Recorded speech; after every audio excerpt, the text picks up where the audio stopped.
NBC Sports presents the best of the National Football League, the American Football Conference.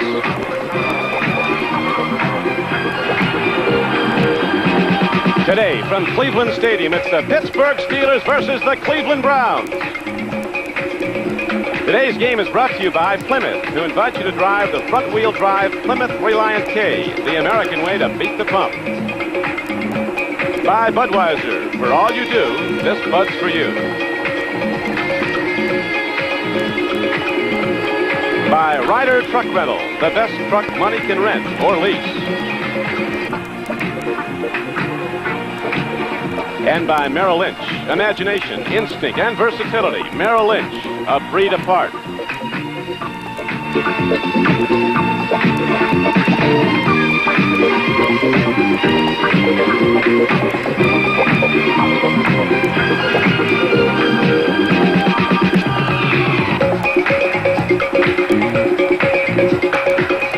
Cleveland Stadium sold out, over 81,000. The Steelers and the Browns atop the AFC Central, along with Houston, all at 4-3.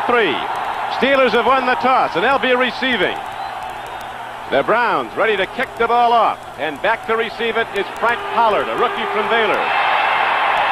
A high spinner taken at the goal line. Here comes Pollard behind the wedge. He's to the 10 to the 15 and spins on out to the 20-yard line.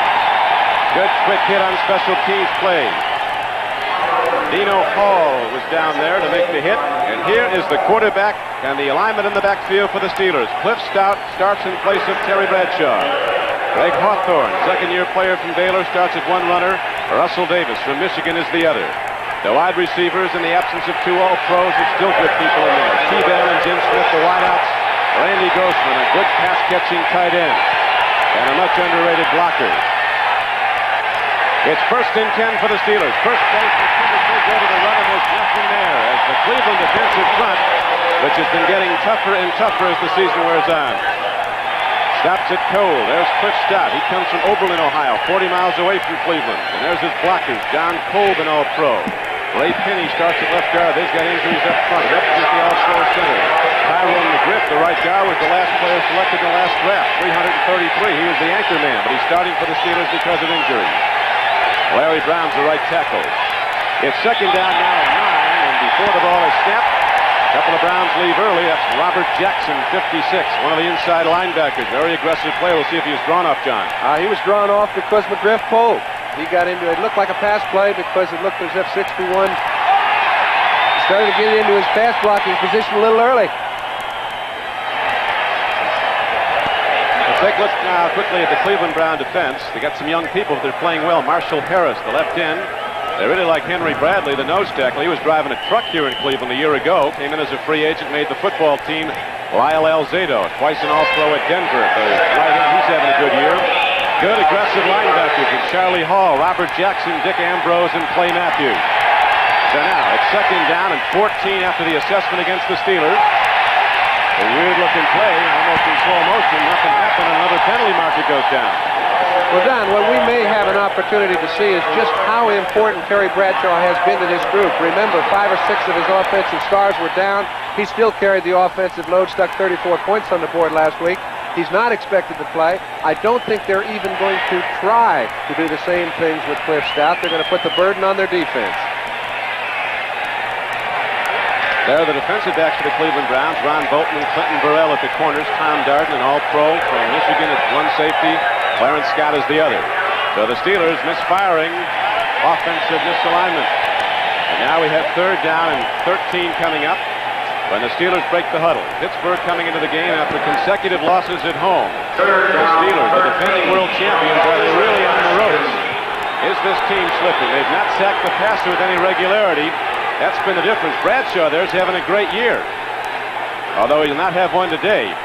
First time in 63 games he's not started for the Steelers. Stout dropping back, stands in, takes a look. He's got a man open, goes in high to Kelvin Sweeney, and the ball is broken up. Ron Bolton was on the play. The free safety, Darden, came over. So the Browns hold on the Steelers' first possession, and now Cleveland will get it for a first time on a punt. Don, they're putting an awful lot of pressure on Cliff Stout. I almost get the feeling that they're taking the same philosophy toward this game that Philadelphia took when they played the first game of the series. They got by starting Walk as the pitcher. Bradshaw wants to play in this ball game. The doctor said it's not advisable. It might be something that'll linger with him all year. One good whack on his thumb and jam it for the year, so he may be in there, but Stout's a good athlete. They're going to give him a go at it. Colquitt punched the ball not very far. Right field's a fair catch at the 47-yard line of the Steelers. And so the Cleveland Browns on their first possession, John, come out with an excellent field position. A punt of only 32 yards by Colquitt. And here's the guy that makes it go, Brian Sipe, having a great year. 12 touchdown passes, only 4 interceptions. The Pruitts, they're not related, will be the starting runners. Big Mike from Purdue and Little Greg from Oklahoma. The wide receivers, Logan and Reggie Rucker. And Ozzie Newsome, the Alabama tight end who gained an All-Pro honor last year and made one first team. So the Browns get the ball for the first time, and they have it in good position. No score in the first quarter. 14:01 to play in it. The Steelers and the Cleveland Browns sold out Cleveland Stadium on a cold October day. Pitch back goes to Greg Pruitt. Little answer from Oklahoma takes it inside the 45-yard line and down to the 43. Defensively, the Steelers are hurting also. The front line's all right. Greenwood, Green, Furness, and Banaszak, the starters. But there's a mid-sitting all-pro at middle linebacker. Dennis Winston's not in there for Jack Lambert. Jack Ham and Robin Cole on the outsides. And in the secondary, and Jim Plunkett gave them fits the last game, Ron Johnson and Mel Blunt at the corners, Donnie Shell and Mike Wagner the safeties. There was a gain of 4 yards on the run by Greg Pruitt, so it's going to be 2nd down and 6 now for Cleveland. While the 43-yard line of Pittsburgh, no score in the first quarter. Greg Pruitt. Good defensive play by the All-Pro Jack Ham. Jed DeBlock came in and made the hit at the line of scrimmage. It was actually a loss on the play. Jack Ham. Unanimous All-Pro and unanimous choice for the NFL Team of the Decade. Makes the play. Don, you're going to have to see a lot of Jack Ham today. You're going to have to see a lot of Joe Green, which you haven't seen as much of in the early part of the season. L.C. Greenwood's going to have to pick up the slack. I'm sure that it's time for Pittsburgh, if they're to be the team they have been over the past 4 or 5 years, they've got to put the burden on their big guys because too many of them are out. See the year Sipes having 1,800 yards through 7 games. 3rd down and a long 8 now as Sipe takes the deep drop. There's a blitz. He gets it away and he makes the completion. Melvin Hill comes into the backfield and takes the ball down to the 30. Sipes one of the best at coming up against the blitz, and he hits Melvin Hill for a 15-yard gain. John? Okay, it's not that Pittsburgh blitzes so much, Don. It's that when they do, they don't care if you know it or not because they've been able to execute so well. But so has Brian Sipe over the years. He catches a situation where he can put Calvin Hill right on J.T. Thomas. Little move to the outside, jumps to the inside, and that's one-on-one, nothing but room to run. Sipe just has to lay the ball out in a flat first down. Jim Garrett, the offensive backfield coach for the Browns, calls Calvin Hill pinch hitter. He says he sits on the bench ratings, then comes in and gives you the home run. Mike Pruitt runs the ball straight ahead on a 1st and 10 carry from the 30. He advances the ball down close to the 27-yard line. L.C. Greenwood was on the stop, now in his 12th year. 6 times an All-Pro, and there's Mike Pruitt, had the great season last year for the Browns. Over 1,200 yards. We noticed that Greg Pruitt is starting for the first time in several games. He has not carried the ball much in the past few years against the Steelers. He's been antsy this year over the past 4 or 5 weeks. This is not a punitive action against Charles White. It's just that they think Greg Pruitt's ready to go. They've got a great one waiting to go in, too, in Charles White, the Heisman Trophy winner from SC a year ago. Sipe throwing long. Logan is out there. And the ball is stripped away at the last moment by Mel Blunt. Still one of the fastest cornerbacks in the league now in his 11th year from Southern University, so Sipe almost hits Logan on the payoff. He's one of the fastest, but he's also one of the biggest and the best. There are very few cornerbacks that could have had their back to the quarterback. The ball was in the air. It was a perfect throw. The receiver had the game beat by a yard. He had to wait just a little bit on it. Blunt found it in the air and batted it away. That's a play that very few cornerbacks can make. Maybe that's why they leave him one-on-one so often. So now Sipe and the Browns come out with a 3rd down and 9 play at the 28-yard line of the Pittsburgh Steelers. There's no score with 11:48 to play in the first quarter. Logan to the left. He's right to the right. He's caught 3 balls this year. There's his 4th and loses it. Wright's caught free. It's intercepted now. Taken back by Ron Johnson on a skip off the hands of Keith Wright. Johnson intercepts for the Steelers and takes the ball back to the 25-yard line. So the Cleveland threat is stopped. 18-yard return. All right, you very seldom see Brian Seif throw the ball as high as he did. He had a lot of room to hit Keith Wright. It's the sort of turnovers that the Pittsburgh Steelers have been accustomed to making. They haven't been making them early. They get one in this ball game, the biggest ball game of the year. Ron Johnson, his first interception of the season, takes the Browns off a challenge and gives the Steelers back the football at their 26-yard line. No score in the first quarter. Don Quickie with John Brody at sold-out Cleveland Stadium. Cliff Stout, hands up. They go to the run, and Russell Davis takes the ball straight ahead for very little. The Browns working out of the 3-4 defense. Very quick inside linebackers. Robert Jackson, 56, and Dick Ambrose, 52. And they like these young nose guards they have. Bradley, who starts, and Cruz, who comes in behind him, John. And they like Harris, number 90, as a pass rusher. Another first-year player. 2nd and 6 from the 29. It's a gain of almost 3 as a light rain starts to fall. Temperature in the high 30s. There's a chill factor, though, the wind coming in off the lake. Seas at 7 to 10 feet, crashing over the break wall outside this stadium. Now Russell Davis runs the ball ahead for a first down. Russell Davis, who stacked his way up in the East-West Shrine game a couple of years ago, when he rushed for 200 yards and 6 touchdowns. Well, you know what we really saw there, Don, on first down was a 4-yard play that put Cleveland in a bind. They would like to stuff the Steelers on first down so they can get into passing down situations.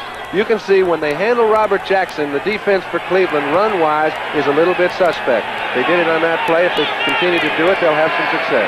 It's a first down for the Pittsburgh Steelers at their 36-yard line. Back to the run, straight ahead, not too much. Hawthorne, the big back from Baylor, who was drafted in the first round 2 years ago.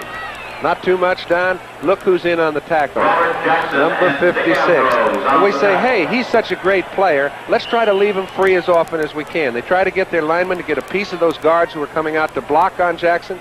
This time, he and 2 or 3 others are filling the hole. They only get 2.5, 3 yards, and that's not a good play. Joe Green looking for those Steelers to take the ball on down the field as their offense is out with no score on the board. 2nd down and 8 coming up now. Penalty markers again. Footing's a little difficult out there. The field has been covered, but there's been a lot of rain. And it's still damp from the rain of a few days ago. Donnie, the footing's a little difficult, but you don't have to start early. That'll really hurt a drive because Pittsburgh's going to try and play ball control. We mentioned that earlier, and it's the wise thing to do. I think if anybody knows how to control a group of men, it's got to be Chuck Noll. He gets them ready to play every week. Right now, he is really put up against the wall. This is a team that's been dominated by great stars, more than any team I've ever seen in football, possibly 12 or 13 in the past 4 or 5 years. 6 or 7 of them are out.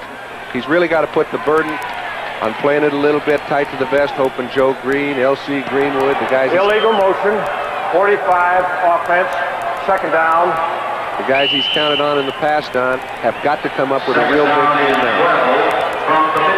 News Center 3, Action News from WKYC and their helicopter high above Cleveland Stadium. You see that break wall out there? Tell you, large craft warnings are up out there today. Wind is coming in off the lake. The Steelers now, 2nd down and 12. Rocky Blyer in the game, and he takes the ball straight ahead. He's not done yet till he gets across the 40. Blyer got ahead for 7 yards. Gets the ball out to the 41-yard line. Lyle Alzado, 77, was on the play. Don Good, a linebacker, number 50, also on the stop. Sidney Thornton, who's had limited playing time, John, now in there with Blyer. They're going to use a lot of backs, apparently. Well, this is the first time he's really been healthy to any degree in the past 4 or 5 weeks. They're going to use a lot of backs. They're going to use anybody they have. Franco Harris will not play. Alvin Swinney's wide to the right. Stout stands in. They give him time. He puts it in the flat. Coming back at the ball for the reception at the 49-yard line is Jim Smith. He turned out a linebacker inside the coverage, and Jim Smith makes a first down reception for the Steelers. Boy, that's a perfect illustration, Don, of a play that's very well covered. They know where the ball's going. You can see Clay Matthews coming out on the play. Smith goes to the outside. Stout throws the perfect pass. Matthews cannot get in on the play. well covered, better thrown. They pick up a first. 8-yard gain on the play. This guy's come in for a great player, John Starworth, but his numbers are terrific. That's his 28th reception. He's averaging 20 yards a catch this year. He's been in the end zone 8 times. Stout on first down. Reloads and hits. T-Bell coming across the middle. Down to the 30-yard line. A 21-yard gain on the play, and the Steelers are moving on the right arm of Stout. Well, you know, when you can get your offensive line to get as much confidence in you as a quarterback as they seem to have, giving him as much time as they did to throw on that occasion. Look, he's back here. He's allowing Theo Bell to go down. He doesn't come to him the first time. He comes all the way back to him, throws the ball 20 yards down the field. They pick up a first, and he had another couple seconds if he needed it. Yeah, he had time to check the whole field out, so the Steelers drive on. 21-yard gainer, and there goes Tyrone McGriff, leaving early. Steelers very anxious. And it's hurt them. That's their 4th penalty of this game. 7:40 left to play in the first quarter. There's no score on the board. The Steelers with their deepest penetration. You know, the cadence shifts from player to player, quarterback to quarterback, and offensive linemen get accustomed to hearing the same voice week in and week out, and sometimes the change causes a problem. Start, 61 offense, first down. I don't know if that happened in McGriff's case, but I know he better start staying on sides or he's going to put him in a lot of holes. Tyrone, not too tall. He's got some weight, 6 feet 265. It's first down and 15 now for Stout and the Steelers. No score on the board. They go to the run. Here's Greg Hawthorne turning the corner. Cleveland's linebackers get out there, but Hawthorne with a change of pace move beats the corner and turns upfield and down to the 31-yard line. So he got back 4 of the lost yards. Stout, the Pittsburgh quarterback, was renowned for having played long enough to gain a pension in the NFL without ever having played it down. He and Joe DiMaggio have 56-game streaks intact.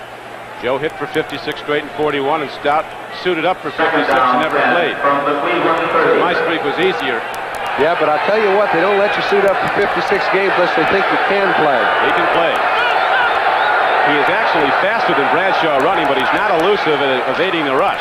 They go to Hawthorne up the middle, trap blocking by the Steeler front. That Webster just cleaned out the middle. The big center who they call the strongest man in football. That's the 3rd play in this drive, Don, that Mike Webster has made an excellent block, allowing one of his backs to cut inside on a trap play. Now, when he makes a block, look what he does to Bradley. He absolutely knocks him backwards to the play. The back has nowhere but hole to run in. That's why he's an all-pro. He's got to come up with a big ball game. He seems to have one every week. Never was it more important than today. The Steelers sustaining offense nicely here. This is the 9th play of this drive. They have 3rd down and a long 3 coming up on the 28-yard line. Stout stands in, cocks his arm and drills it to Rocky Blyer. And Blyer's down inside the 20. He has a first down for the Steelers. A 7-yard gain and a first down. New England leading Buffalo on a John Smith field goal from 41 yards out in the first quarter, 3-0. Washington up on winless New Orleans, 3-0. Mosley hit one from 50 yards out for the Skins. There's a couple of big confrontations there in this city this week. Today it's the Steelers and the Browns. Tuesday it's President Carter and Ronald Reagan. They'll debate here in Cleveland. Confrontation of another kind. 1st and 10 now for Pittsburgh. Back to the run. Straight ahead. Driving with the ball is Sidney Thornton. And he takes it down inside the 15-yard line. And down close to the 10. When you've got defensive ends making the play that's going right over the middle, you know somebody's doing some work offensively, guard-wise and center-wise. Webster and Penny did a fine job there along with McGriff. They're just pushing people out of the middle. Boy, they are. Penny's at left guard, McGriff's at right guard, and Webster, the great all-pro tackle. Brooklyn-born Sam Ratigliano, the head coach of the Browns. Looking on, he's 0-4 against the Steelers since he took over at Cleveland. Here is the handoff to Hawthorne. On a 2nd and 4 carry, he gets thrown back for a loss.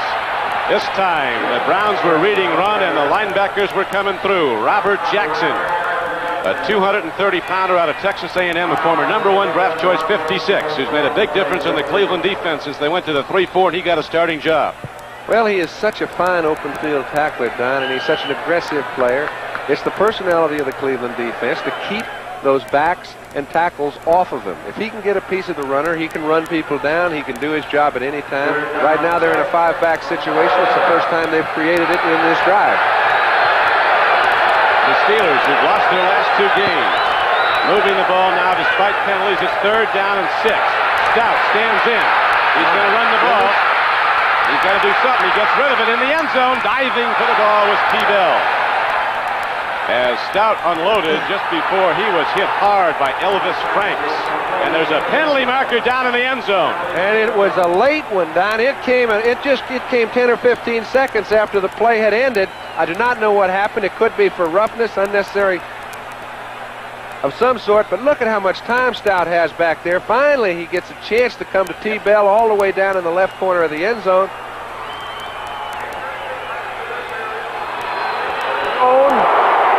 Referee Bob Tedrick. Oliver Davis with the guilty party, number 21, and so now the Steelers have it point-blank range. 1st and goal at the 1. And that is what's so good about throwing the ball away. You notice Stout did not take any chance. He didn't throw it in the crowd. Had he not thrown the ball, he would not given himself a chance to get a penalty. There was nobody open on the play. He was really throwing it away.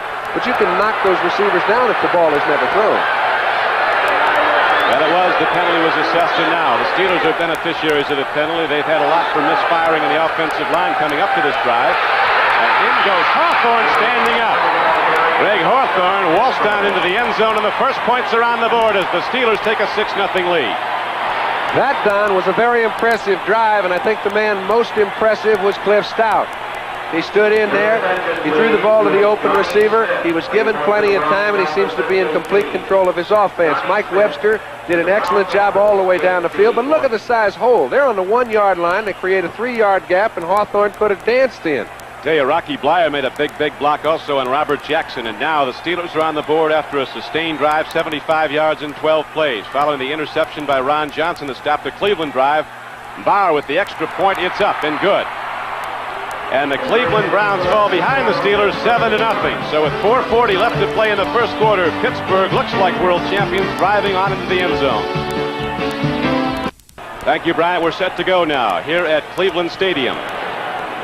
And the Steelers ready to kick the ball off as they've taken a 7-0 lead. Hawthorne going in untouched from a yard out. A 75-yard, 12-play drive.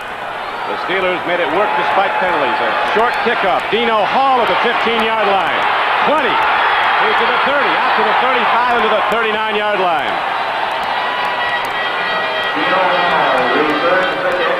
Let's watch the touchdown again, and here it is with Stout handing off to Hawthorne. This just climaxed. It was a perfect exposure of what they did throughout the whole drive. They created 2- and 3-yard holes for their running backs to run in. That's down on the 1-yard line. He runs it in for a 6-0 lead. The extra point was good to go 7. Now Cleveland's got the ball 1st and 10, just short of their own 40-yard line. They better get humming. They've had good field possession on their 2 possessions. This is their 2nd. Ryan Seif, the quarterback, fakes the run, fakes the Pruitt, looks long, now swings out in the flat mirror as Ozzie Newsom coming up with the ball and turning upfield across the 45. He'll step out just short of the 45. I really think that when you take a look at Pittsburgh's defense, you're going to have to throw on 1st and 10, because when they get you in passing situations, they start doubling your wide receivers. 1st down, they usually go to a very easy coverage, such as a double zone on the wide receivers. You're going to see Seif throw on 1st down, play action passes as he does here to Ozzie Newsom, pick up the 7 or 8 that the defense gives you. And he can do it. Newsom's a good one. Bear Bryant says he's the best we ever had at Alabama catching the ball. Came in as a #1 draft choice. He's fast, can go deep. Here's a running back play now as Mike Pruitt runs the ball straight ahead. And Pruitt takes it across the 45-yard line out to the 46. Joe Green and Gary Dunn, a couple of tackles around the stop. So is Dirk Winston, the middle linebacker, playing for the injured Jack Lambert, who didn't even make the trip. That's right. That's why it's so incumbent upon Joe Green to play well. He has got to keep the guards and tackles off of the middle linebacker, Dennis Winston. Now, we all know what a great player Joe Green's been over the years. This time he's got a tough situation. He's on Leon, the center. He stands him up. He really gets a standstill out of the play, but it allows Dennis Winston to come in and make the play. 3rd down and 3 now for Cleveland, the 47-yard line of the Browns. Steelers lead in the first quarter, 7-0. Pitch back goes to Mike Pruitt, turns the corner. Penalty marker goes down. He'll get Cleveland on a hold. Greg Pruitt came out and grabbed somebody. I don't think Pruitt's in agreement with that play.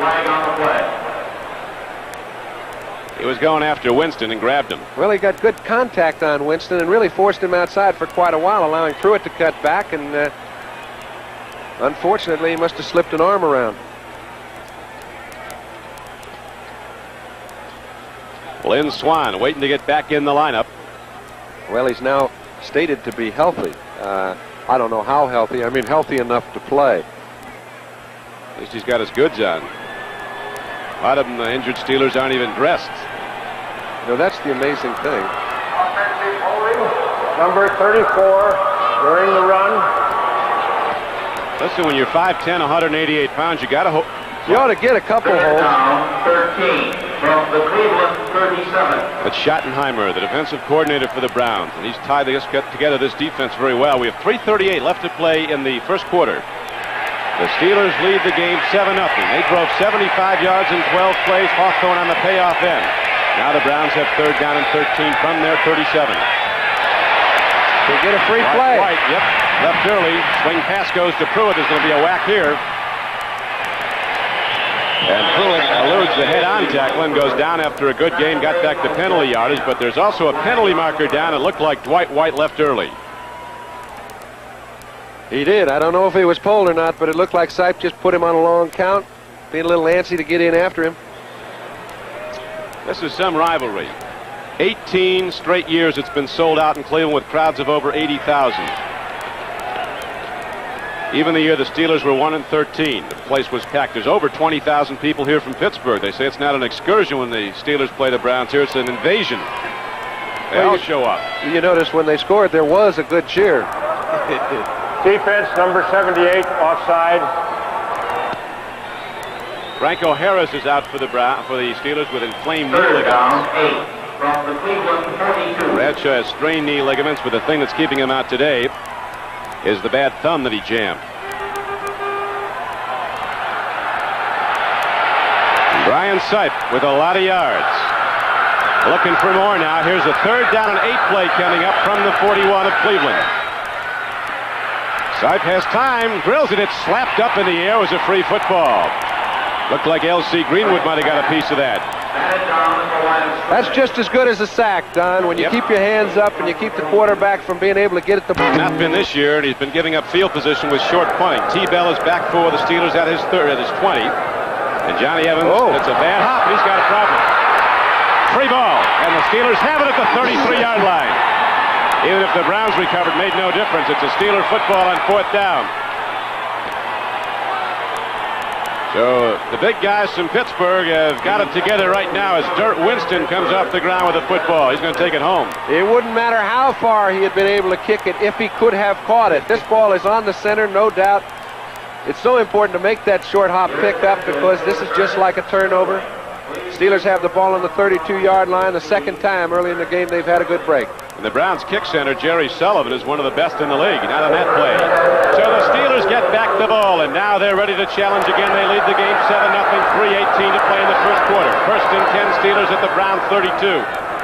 Look at this. Stout takes it himself. Down to the 30-yard line.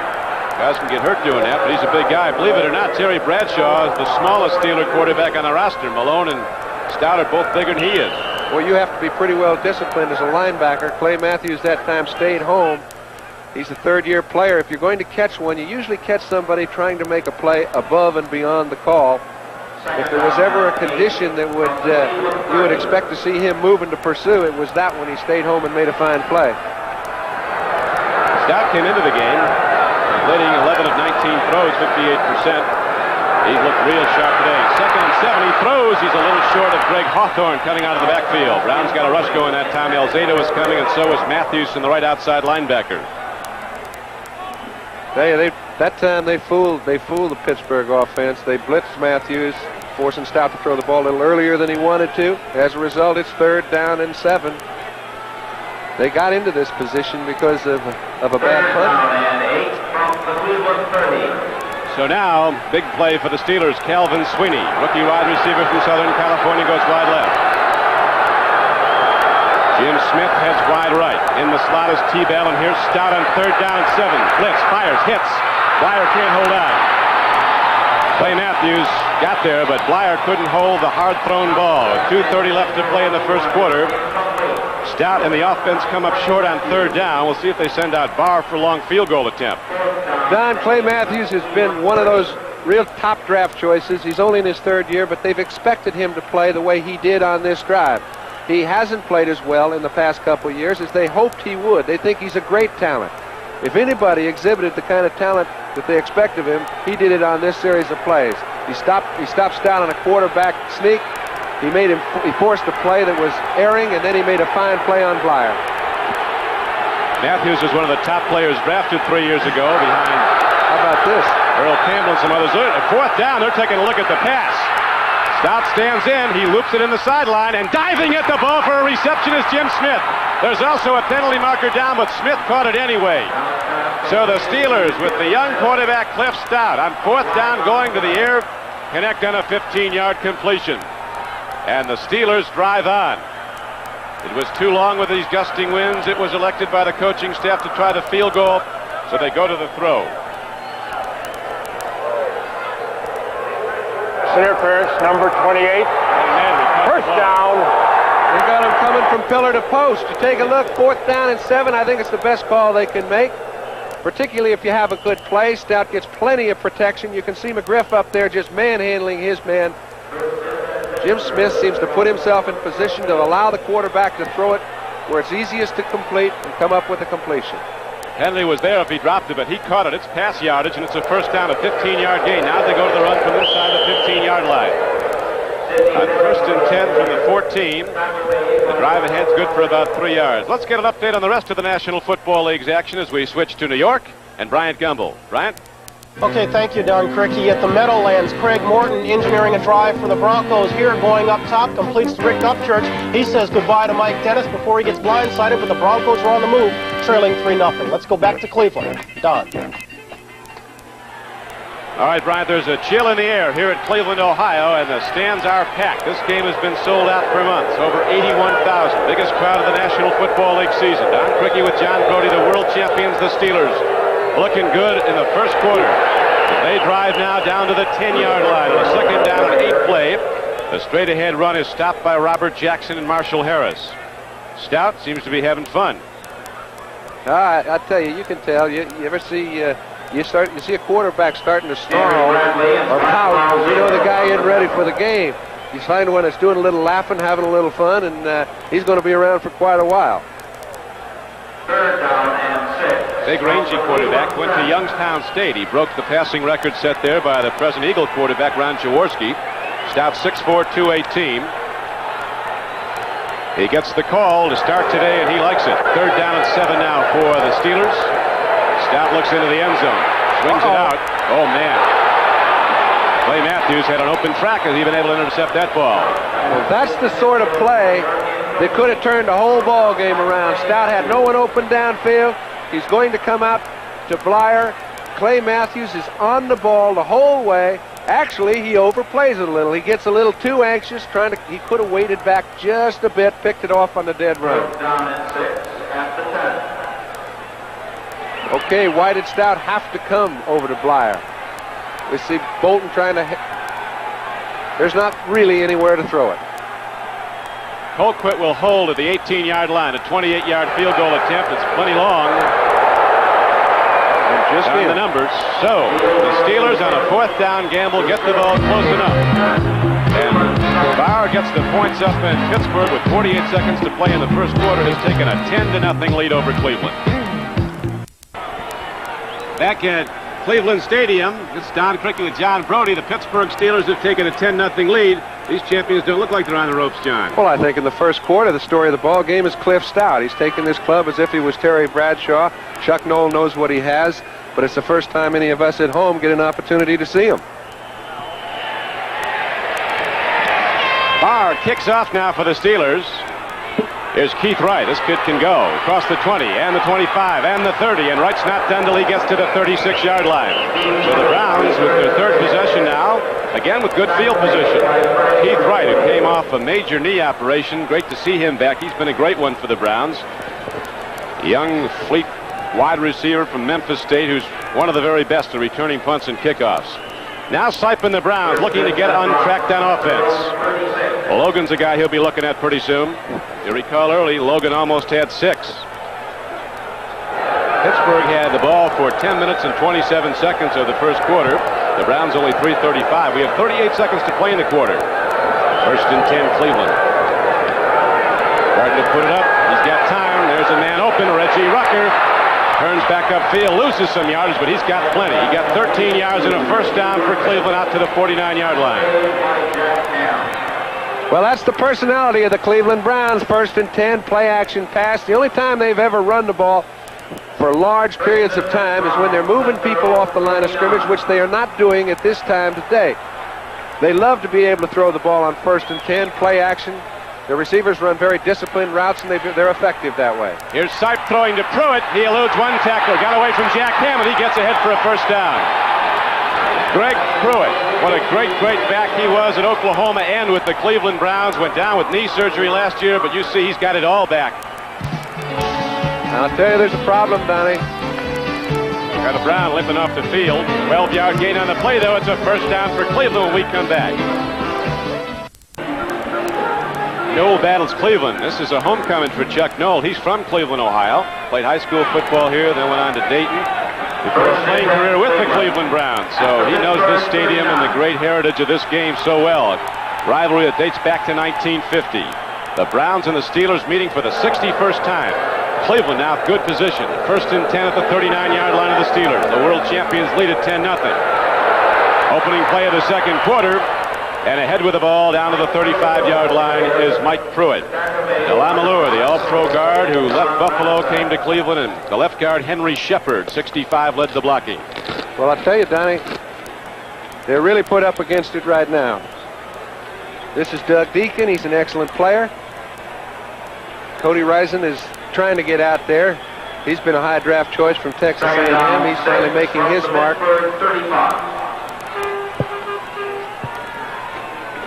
Henry Shepard banged up. Robert E. Jackson coming in with Delamalure. We don't know if Henry Shepard will be back in. This telecast is presented by authority of the National Football League. It is intended for the private use of our audience. Any rebroadcast or other use of this telecast without the express written consent of the Cleveland Browns and the National Football League is prohibited. There's a problem with the clock right now. They're checking that out. It shows 14:32 to play in the first half. The numbers for the first quarter. Steelers with the dominance there, and certainly on the scoreboard where they lead 10-0. Excuse me, John. I was going to say Delamalure has moved to left guard now, and they've got Robert E. Jackson playing right guard in the absence of Henry Shepard. It's second down and 6 now for Cleveland, 35-yard line of Pittsburgh.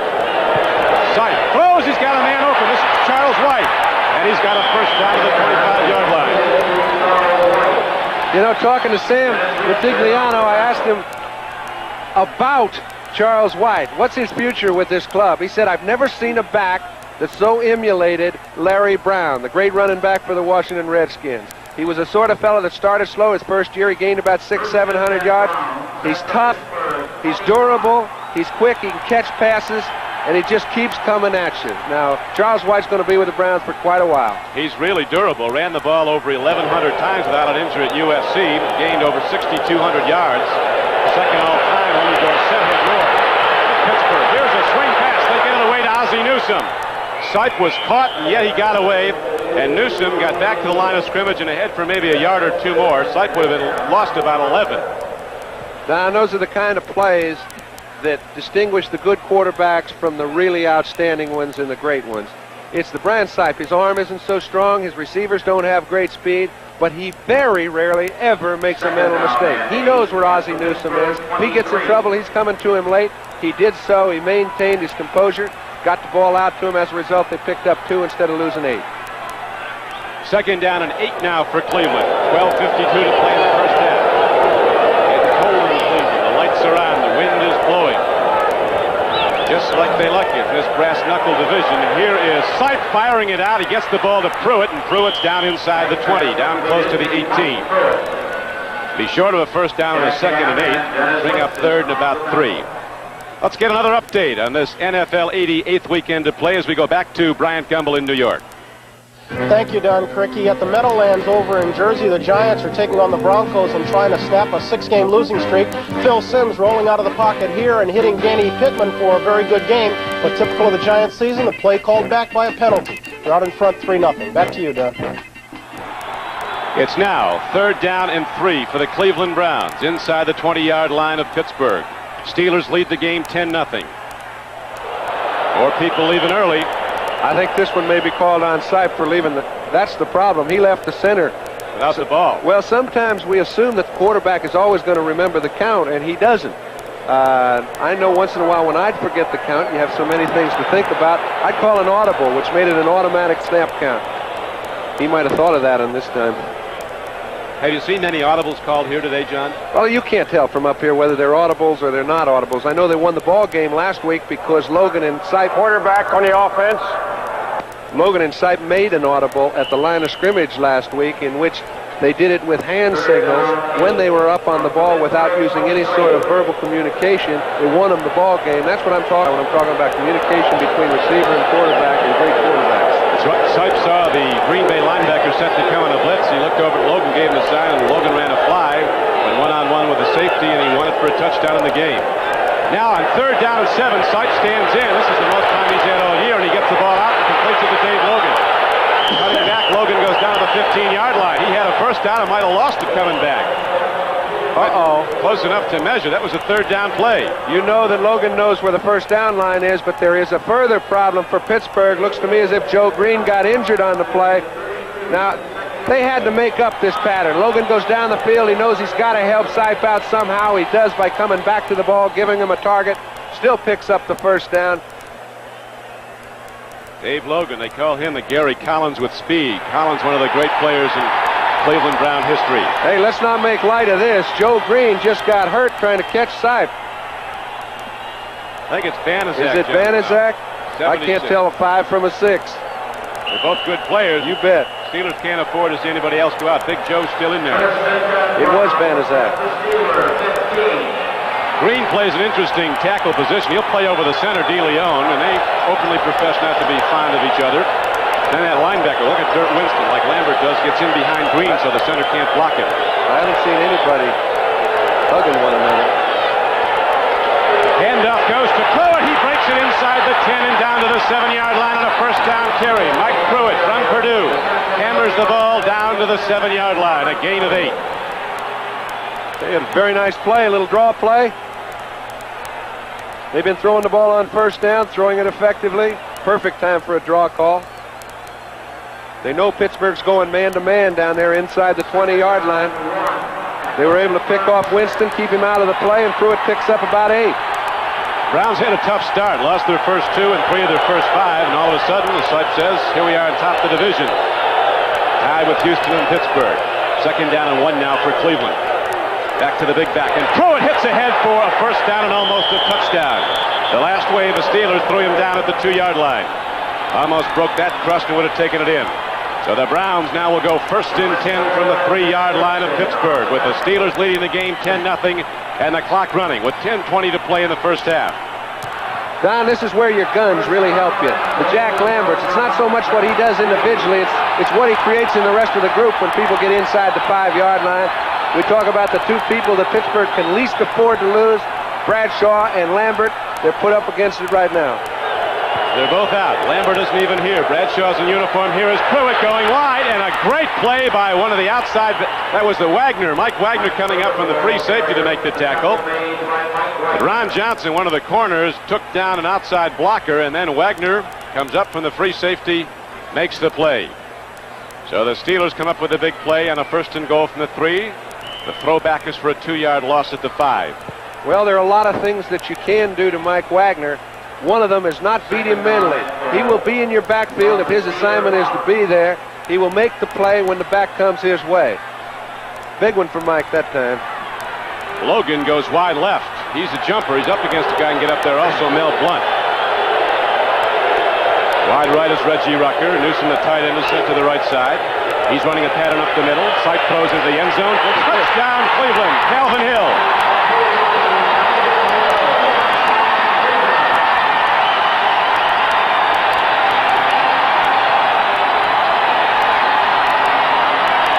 tell you, he's savoring this little devil.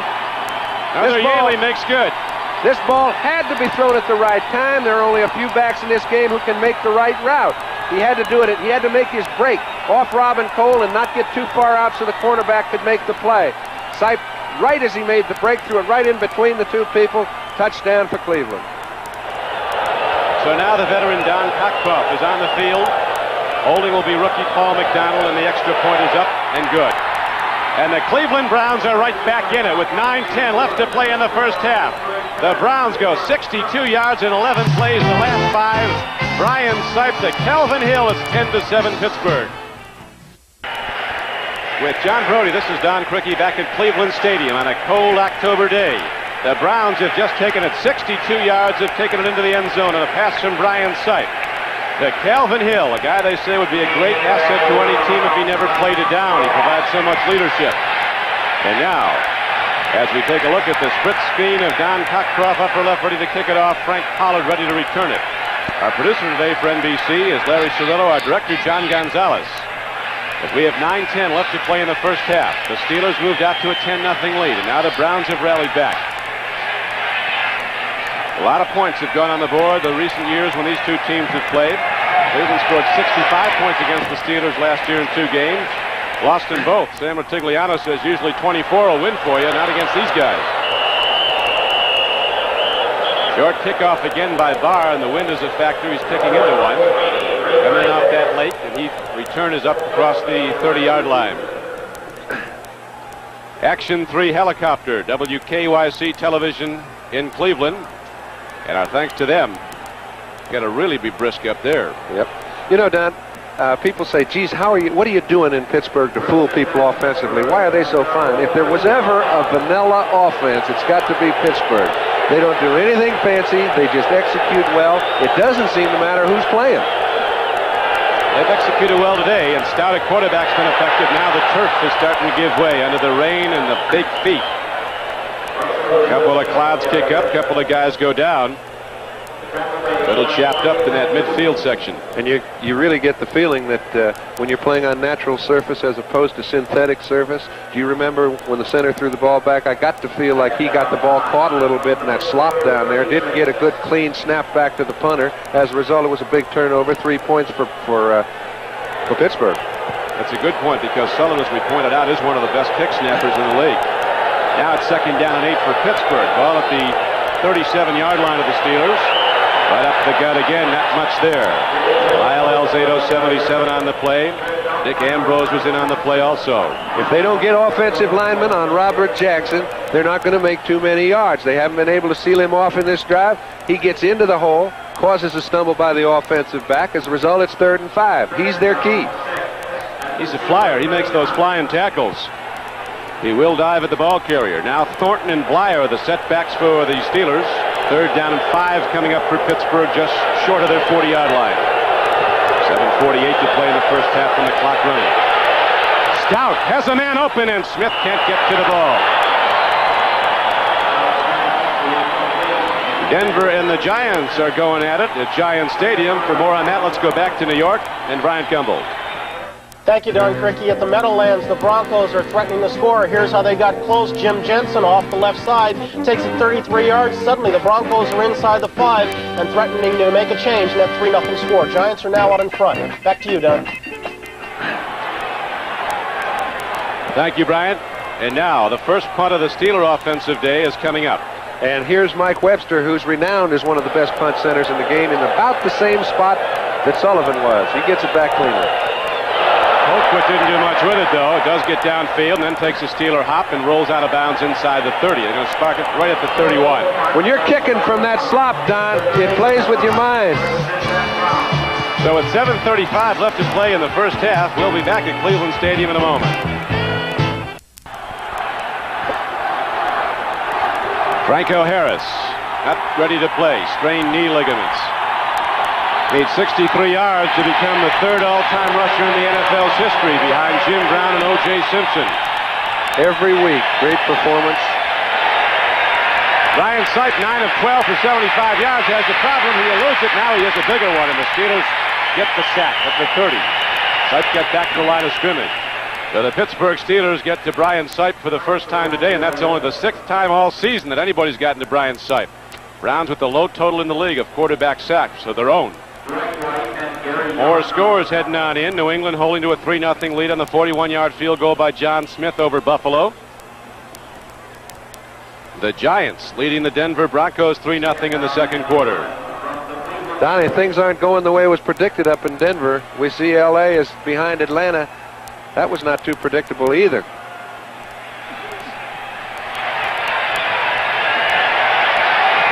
7:05 to play now. First half. Sipe and the Browns with 2nd down and 10, just across their 30. It's a 10-7 game. Steelers in the lead. Up the middle, Logan, the great athlete, pins in on the ball. And again, screens off the defense. This is a basketball player of NBA quality. Oh, and he looks like he's hurting. A first down play, but Logan is limping, and we'll come back for a report on that. But first, to New York for an update on the Giants and the Broncos. Here's Bryant Gumbel.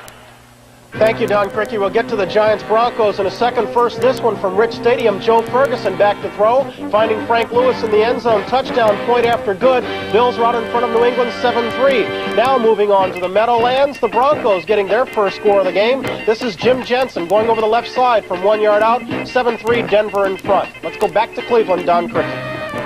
And we go to the run, a quick run up the middle on a 1st and 10 play after the big gainer. And it's down inside the 50, down to the 49. John? And I'll tell you, Cleveland is not winning at the line of scrimmage offensively. They're picking up 2, 1, 3 yards when they do run the ball on first down. They've been able to throw effectively. But you'd assume if you can throw effectively on first down after 4 or 5 completions, you'd be able to move the ball 4 or 5 yards. They haven't been able to do so. Makes it that much more difficult for Sipe. Dave Logan, after that 18-yard reception for a first down, went out, shaken up a little. He's right back in now. He's on the left flank. Rucker's on the right flank. It's 2nd down and 8 now for Cleveland. Steelers in the lead, 10-7. Sipe drops to throw, and the play is whistled dead. Offense. Somewhere on the right side of that offensive line. Looked like Joe D. Bob Frederick, the referee. Joe DeLamalure, number 64, jumps just a little bit before the snap of the ball. Any movement at all draws a lot of attention in that offensive line before the snap. Ball start, number 64, offense. 2nd and 13. This is a very important drive for the Browns. They've got the ball in good field position. Steeler linebackers come up tight. Look at that tight safety, 31. Lower right-hand portion of your screen just inside the linebacker. He comes up to play Newsom head-to-head. He'll run all over the field with him, Donnie Shell. 2nd down and a long 12. Sipe stands in. Look at this time. The Cleveland blocker's just superior. I can't believe this. Now he unloads it. It's up for grabs. Ham's going for it, and the ball is tipped away from Mike Pruitt. He had 8 seconds.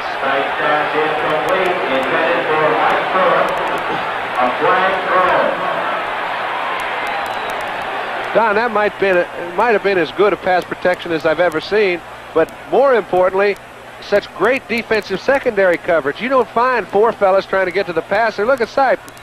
Well, I think I'll go over here. Maybe I'll go over there. When he finally comes back to Pruitt, Pruitt's covered by a linebacker. Of course, it's Jack Ham, but anytime a back gets on a linebacker, he should beat him if he gets a minute and a half to go. Right now, we pause briefly for station identification. This is the NBC television network. WFMJ, Youngstown. Don Criqui with John Brody, Cleveland Stadium. Temperature with the chill factor probably in the 20s. Gusting winds, light rain. A cold day as the Steelers and the Browns hooking up. And now, Cleveland trailing 10-7. Has Brian Sipe throwing on 3rd down. He gets a little behind Greg Pruitt. So the Browns will have to punt it back. Robin Cole picked up the running back coming out of the backfield. Sipe and the Browns come up short on this drive, and the ball goes back to the Steelers on a punt. Actually, it was a little bit of snow on the ground here this morning. Might be anything back here before the game's over. Getting rough, old Broad. You got that California blood. Didn't know you owned a coat. I've lost a lot of them. 4th down and 13. Johnny Evans hits a line drive, but he put a charge into it. Man, got a little wind on that baby, and it goes into the end zone. So it'll come out on a touchback to the 20. That was a 54-yard punt by Johnny Evans, his first punt of the game. Sam Rutigliano and his Browns trailing by 3. Thank you, Brian. So Jim Jensen on the run puts the Denver Broncos in front, and here in Cleveland, it's 10-7. The Steelers are leading. Cliff Stout, starting for the injured Terry Bradshaw, has been very effective. They've missed nothing at quarterback today, despite the absence of the great Bradshaw. Stout's been superb. Here's another completion. Downfield, sliding back at the ball. T-Bell takes it on his way down for a 15-yard gain. I'll tell you, it's a little windy right down there on the playing surface now, Don. The wind is very swirly. 1st and 10, play action pass. Stout's done about all you can ask. Those statistics are not really indicative of the way he's handled his ball club offensively. 1st and 10 Steelers at their own 35. Made the big throws. The one we remember most vividly, of course, was the 4th and 8 play. They were out of range for a field goal and didn't want to punt. He threw a 12-yard strike for a first down and subsequently was converted into a field goal. That's been the margin of difference in the scoreboard right now. 10-7 game. Here's Rocky Blyer, who busted one for 70 yards a year ago here at Cleveland Stadium against the Browns. We know how good the offensive line for the Pittsburgh Steelers is. And John Kolb has been a mainstay in that group for years. He's been hurting. He's had an ankle problem. Now his wife went in the hospital. She's expecting a baby. She just went in last night. You know his mind. It takes an awful lot of ability to put all your attention on a football game when your wife's in the hospital about to deliver a baby. Wish the Kolbs all the best. Big John, a guy who's, they say, is the best offensive tackle in Pittsburgh Steeler history, who's never been to the Pro Bowl. And we're pumping it up in that Browns defensive front. This time Sidney Thornton ran head into it. It's about as much fun as running to the goalpost. And I'll tell you, they stuffed it up in the middle. And that's where Mike Webster, you remember on the first drive, had so much success. Clay Matthews, Lyle Alzado, all of them sliding down to the left. We see John Kolb can get no piece of Alzado because they're playing a little game in there. The Pittsburgh Steelers have beaten the Browns the last 7 times they've played, 11 of the last 12. 3rd down and 5 now for Pittsburgh from the Steeler 40. Stout stands in. He's got Blyer on the flank. Rocky Blyer puts his head down and crashes out to the 45. They may have stopped him short of the first down, but it was only the sideline that did it. The 12th man got him. I'm not sure they did stop him short. They didn't. No. Rocky Blyer, a money player. Now Randy Grossman comes back in with the good news for Cliff Stout. 4 new downs. Don, it's those little things that distinguish between being good and great. Rocky Blyer, his stats probably wouldn't indicate that he's a great National Football League running back, but you put him in a 3rd and 5 situation. That was a 2-yard gain. He made it a 5-yard gain and a first down. It's as important as a turnover. And he brings an extra dimension to a football team because of his leadership. Blyer's a money player. Here's a strike up the middle. It comes in short. Clarence Scott was covering. Sidney Thornton coming out of the backfield, and Stout triggered the ball a little high for his first man and low for the second. Don, when you see those low-numbered players back there in the quarterback's face, you know the quarterback's been doing something to create a problem for them. Clarence Scott this time is on a safety blitz. Stout's a play-action pass on first down. He was effective on in the last first down situation. This time Clarence Scott took the play away from him. Now Blyer and Hawthorne are the setbacks for the Steelers. Rutigliano looking on as his Browns defense has been on the field much of this game. Pittsburgh's offense has been out there most of the time. Here is a pass and a completion to Jim Smith. First down throw. Ron Bolton was covering. And Jim Smith, who the coach at Navy said was the best college receiver he's ever seen. George Welsh made that statement about Jim Smith when Navy played Michigan. They run one off and run another one on. It just looks like they've got a little carbon copy down there in Steeler land. Receivers about 6'2", 200 pounds. They're all great athletes, too. They come up with that ball. Like many of the great athletes at Michigan, Schenbeckler uses them as wingbacks so they can run the ball and catch the ball. That's what they had Jim Smith playing his last 2 years. It's now 1st and 10 after an 11-yard gain. Through the run they go, and there's nothing there but a lot of Cleveland Browns. Don, they have not been running the ball to the left much, and they're for good reason. Clay Matthews made a super play. He's playing that strong side linebacker. He's got Grossman, stands him up, and actually causes the play to go nowhere. He grabs Sidney Thornton, brings it down for a 2-yard loss. So it'll be 2nd down and 12 coming up with 2 minutes left to play in the first half, and the Pittsburgh Steelers holding to a 10-7 lead. Brody and whoever. They ran out of paper for you, kid. 2nd down and 12. 81,000 looking on at Cleveland Stadium. The world champions, the Steelers, with a 10-7 lead, 2 minutes to play in the first half. And of course, at halftime, we'll be going to NFL 80 in New York. Brian Campbell standing by with all the scores and the highlights. Right now, Stout stands in on 2nd down and 12, and he can't get it there. Rocky Bleier coming out of the backfield, and Stout was hit as he released the ball. Robert L. Jackson was coming.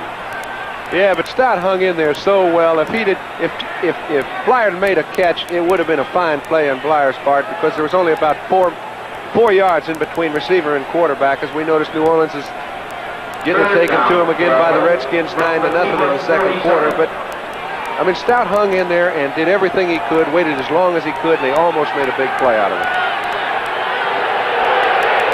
Calvin Sweeney comes wide to the left. 3rd down and 12 for the Steelers. 3-man rush by the Browns. They got every back in zone coverage. Here comes Stout. Turns the corner. He's not going to get the first down, or is he? This big guy thunders on down close to the 35. He may have. I think he got it. If he didn't, it's no more than the length of the football, and I think he's put him in good enough position to go for it on 4th and 1. They'll get him a new shirt at halftime. They got plenty of those shirts. They don't have too many quarterbacks. That's the problem. Well, as Chuck Noll said this week, John, everybody's talking about the Steeler injuries. He said, don't forget one thing. We got more healthy guys than we got hurt guys, and we're still the champions. You bet. I think it just shows you how great those fellas are. A 12-yard gain as Stout took off. As you were pointing out earlier, he's actually a better straight-ahead runner than Bradshaw. He's faster, but he does not have the mobility of Terry Bradshaw, the agility to elude people on the pass rush. 4th down and less than a yard. He had a little agility that time. A 12-yard gain was just short of a first down, so now it's 4th down for the Steelers. 1:46 to play in the first half. In motion goes Hawthorne, calling his own number, and here's a penalty marker down. Stout called his own number, went right over the top of Webster for a first down and more.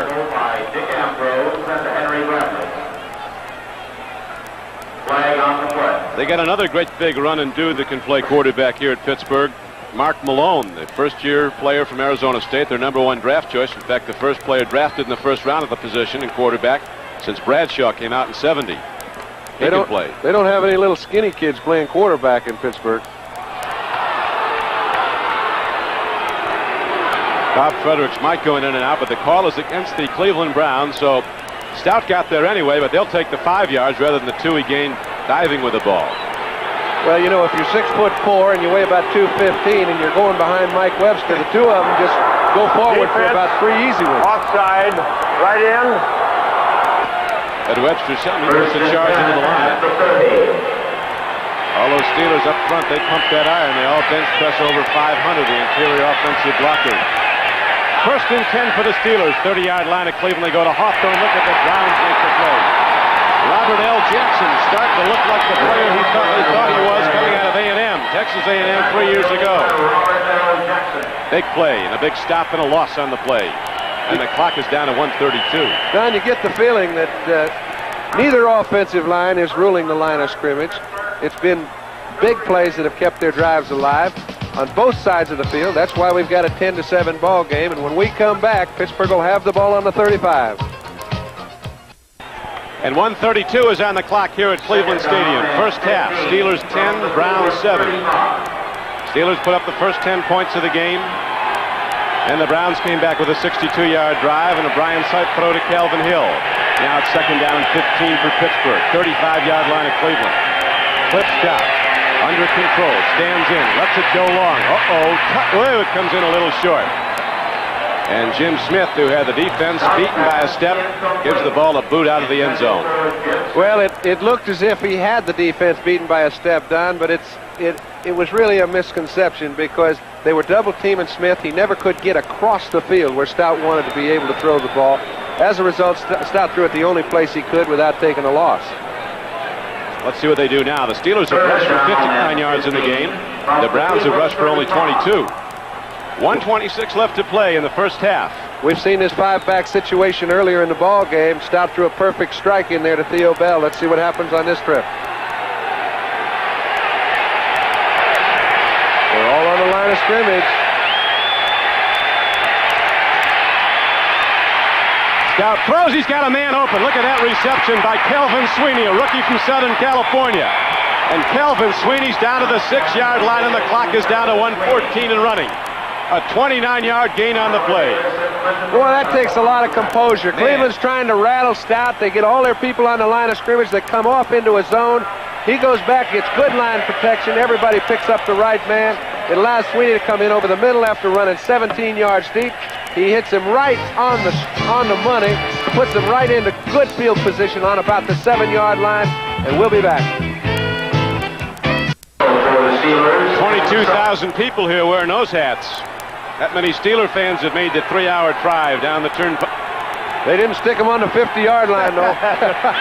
Like they're on the end zone.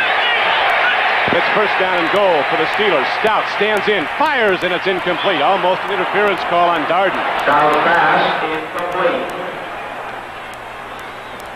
Art Modell, the president and owner of the Cleveland Browns, in the next box scene is general manager Pete Hazy.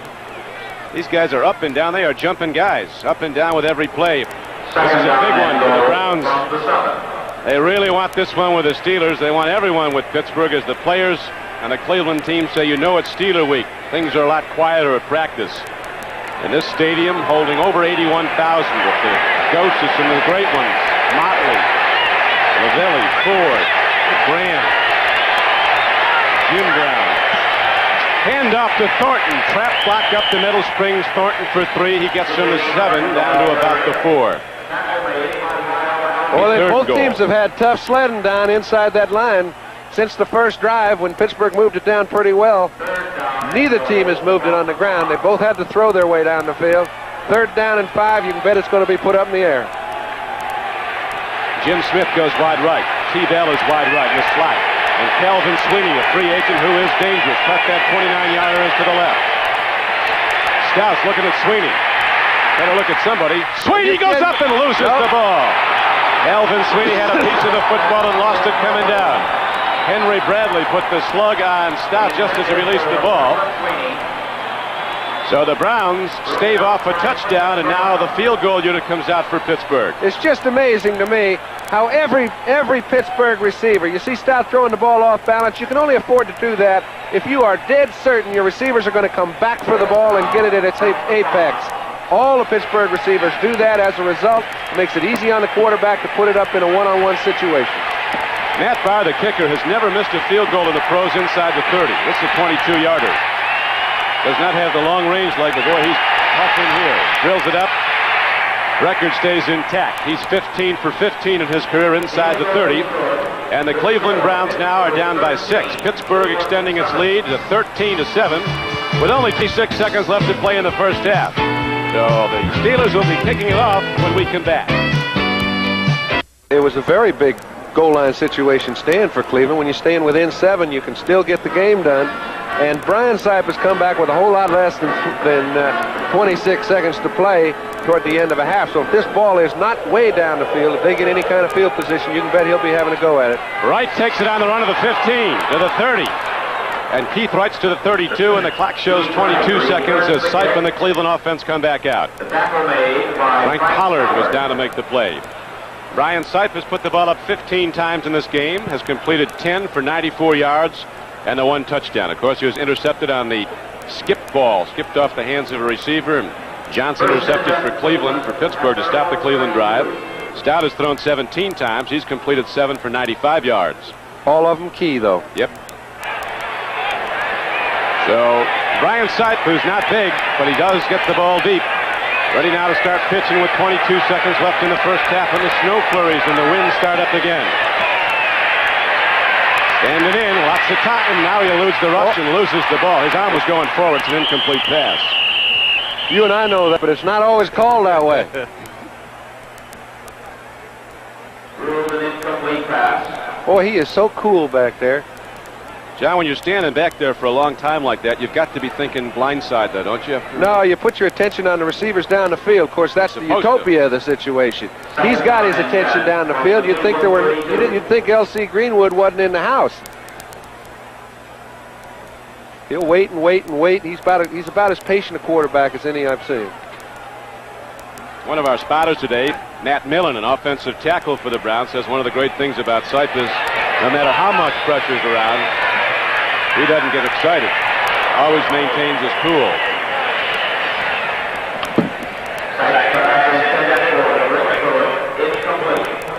Third down and 10 from the 32. Nine seconds left to go in the first half as the Cleveland Browns come back now to try it again. Third down coming up in 10, the ball at the 32-yard line.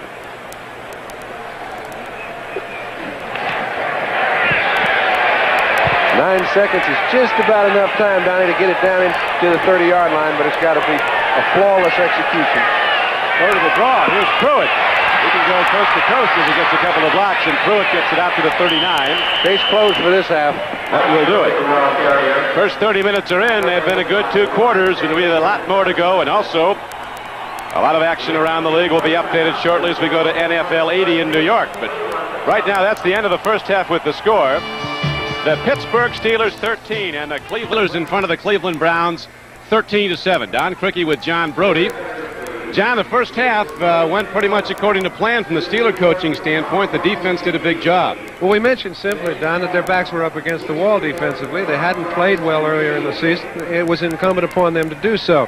Cliff Stout played pretty darn well. 7 out of 17 or something was not indicative of the way he actually played. He was very good in critical situations. But Joe Green and L.C. Greenwood put enough pressure on Brian Sipe to force him to do a few things he didn't want to do. As a result, the Browns only have 7 points on the board. They've got to throw the ball a little more in the second half because they're not moving anybody off the line of scrimmage.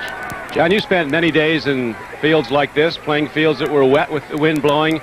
Has that affected play much? Overall, the caliber seems to be very good on the pitch-catch combinations. Yeah, it is. I think it helps the receivers when it's a little bit muddy because the defensive secondary has a little bit of problem handling them. It also helps the pass protection because the pass rush is slowed down. It helps the throwers. It hurts the runners. You notice neither team offensively is winning the line of scrimmage in the offensive line because they can't move anybody off. But by the same token, nobody can get to the thrower, and we're going to see the ball in the air a lot more in the second half.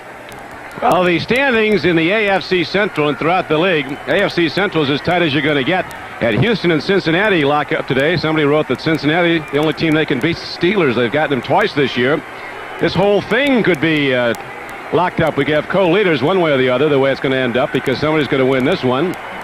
And the other one down in the Houston Astrodome with Cincinnati starting to come on. They're not only a factor in deciding who wins, but they're also a challenger right now. I think what you're really saying is that the team that wins this ball game is going to be atop the AFC Central. The team that loses could very easily be on the bottom. I mean, Cincinnati's playing well enough to beat Houston today. If that happens, Pittsburgh will have lost 3 times in their own division. That'll put them right on the bottom rung. It'll be interesting to see when these injured Steelers come back. You get conflicting reports. John Stallworth was supposed to be back a couple of weeks ago.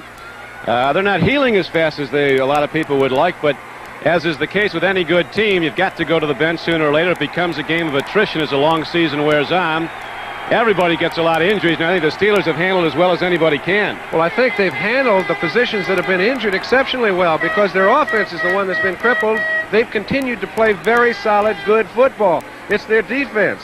I think the one guy that really hurts them, the only man that hurts them almost as much as Bradshaw being out, is Jack Lambert. It's the things he does that create the enthusiasm within the group that make them play together as a defense so effectively that Jack Lambert will be missed for. So, to me, I can't understand how they're playing as well as they are, and they're all going to be back toward the end of the year. John, apparently Stout likes that 18 with the mud on it because he's out there warming up in the same shirt. Boy, he likes being here. He's enjoying all this. Well, I think we saw a pretty good indication of where he's coming from. He's got a great personality. He's an athlete. He loves the game. He's in one. It's the biggest game they've played all year. It's the first game he's ever started in his life. We see him out there smiling every other play. He's just having a good old time. We're just about set to go with the start of the second half with the Pittsburgh Steelers in the lead over Cleveland, 13-7. And John, here we take a look now at the breakdown of the first half statistics.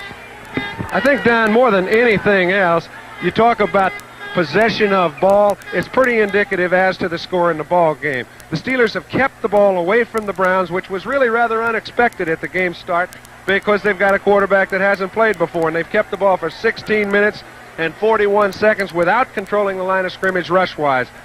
I say if Cleveland doesn't get the ball a little bit more in the second half, their backs are going to stay up against the wall. Both teams are back out now, ready for the start of the second half. The Browns unable to beat the Pittsburgh Steelers since October 10th of 1976, when the Browns won here at Cleveland 18-16, and both quarterbacks got hurt that day. That was the day that Terry Bradshaw was unceremoniously slammed on his head. Sipe also got banged up. As Tom Darden said before the start of the game, the all-pro free safety for the Cleveland Browns, we look on the Steelers with a combination of hatred and respect. We don't like them, but we know they're the best. Everybody gets up for the Steelers. I think John Madden might have said it best, the former Oakland coach. He said, if we played Pittsburgh every week, I'd still be coaching. It was that much fun to play them. The Steelers will kick the ball off now to start the second half as Brian Sipe limbers up. Guy came into the game with 1,800 yards passing through the first 7 weeks, 12 touchdown passes, and only 4 were intercepted. Chuck Noll and his Steelers backed up. People were writing the champions on the ropes. Are the Steelers crumbling? They've been an awful good football team here today, but the lead is not that much against a Cleveland team that's a long-range striker with the throwing of Brian Sipe. And Ratigliano, you can be sure, the coach of the Browns, who gained Coach of the Year honors a season ago, and he brought this team to 9-7 in a division that sent 2 teams to the AFC Championship game, Houston and Pittsburgh. He's going to have that Brian Sipe pitching more. It's getting colder now in Cleveland as Matt Barr kicks it off. Keith Wright takes it at the 10 to the 20, spins out to the 30 into the 31-yard line. 21-yard return. The tackle was made by Dwayne Woodruff of the Steelers.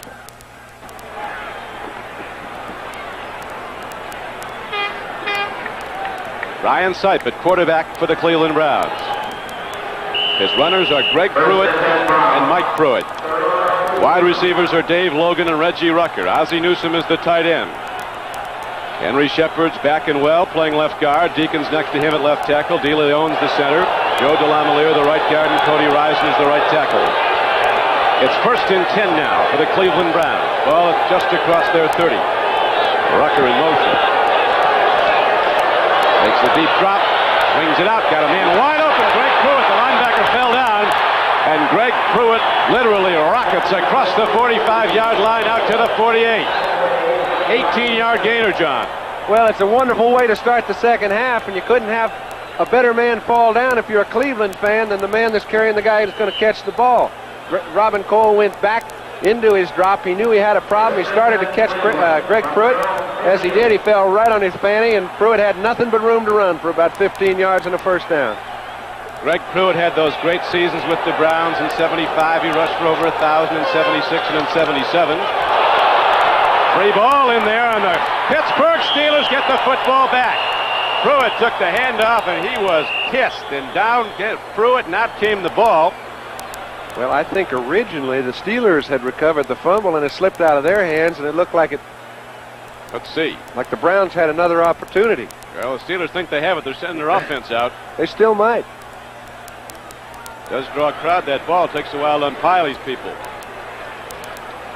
I tell you, that ball may have changed hands 4 or 5 times since the guy that recovered it got it. They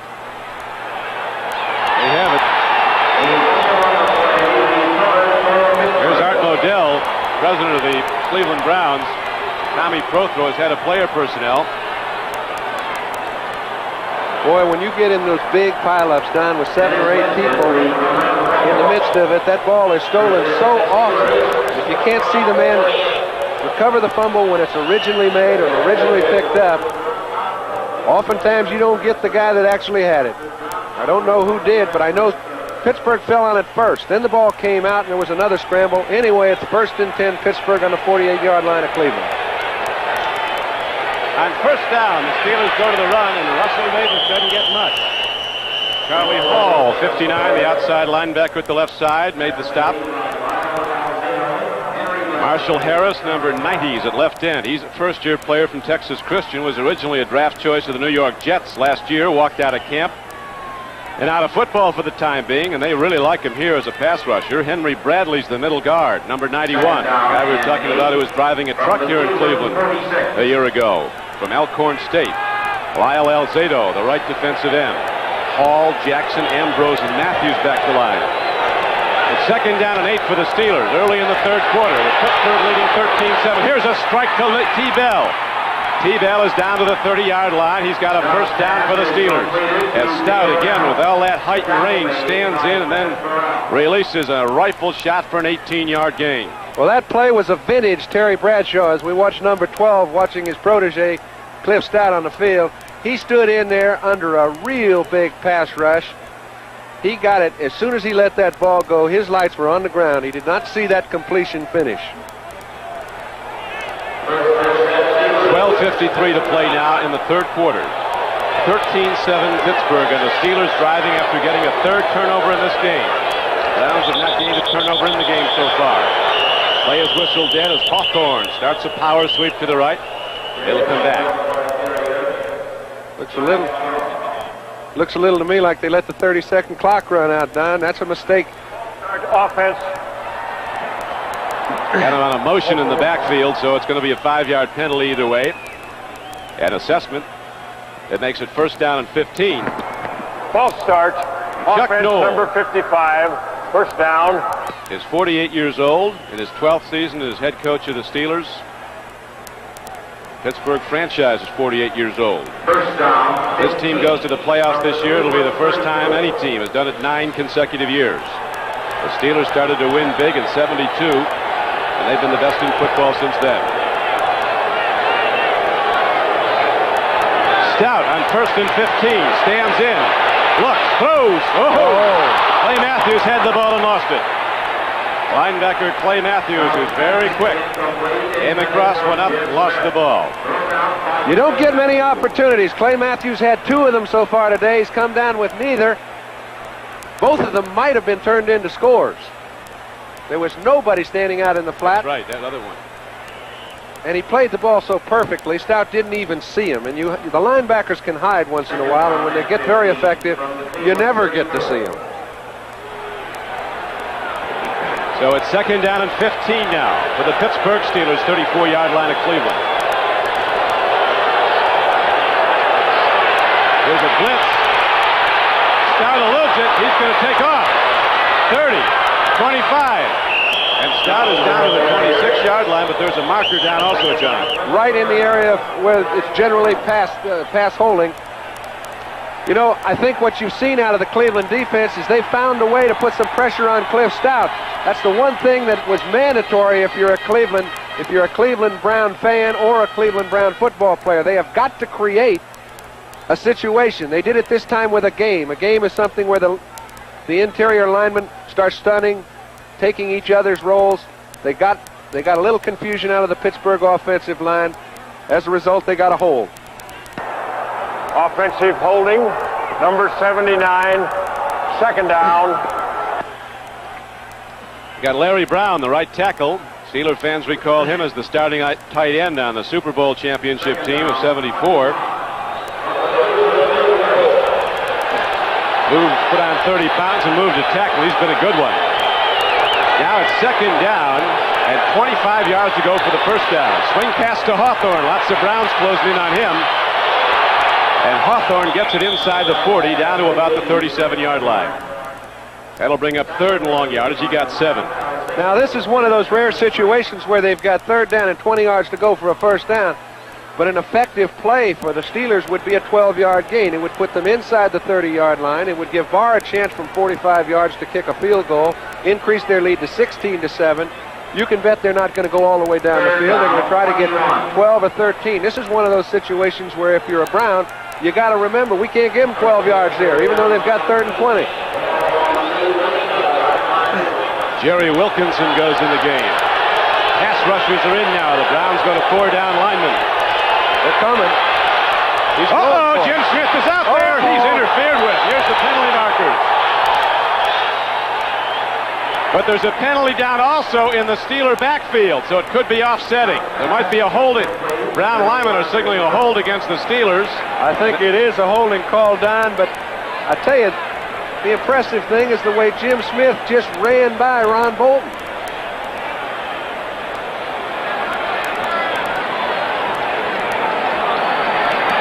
Bring it back.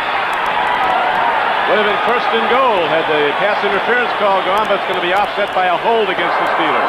We had an illegal motion on the offense. On the defense, we'll replay the down. Replay the down. Okay, this is just heads-up play on the part of Stout. Let's forget the penalties. He's intending to go inside on the play. He sees them come into a blitz coverage. Smith by Bolton. When he does so, he gets the ball out in a perfect position to get a penalty called. Good play by Stout under a very difficult situation. So we'll do it over. It'll be 3rd down and 19 now for the Third Steelers. down, 19 from the Ball at the Cleveland 38-yard line. Calvin Sweeney goes wide to the left. Jim Smith comes out wide to the right. In the slot to the right. It's T. Bell.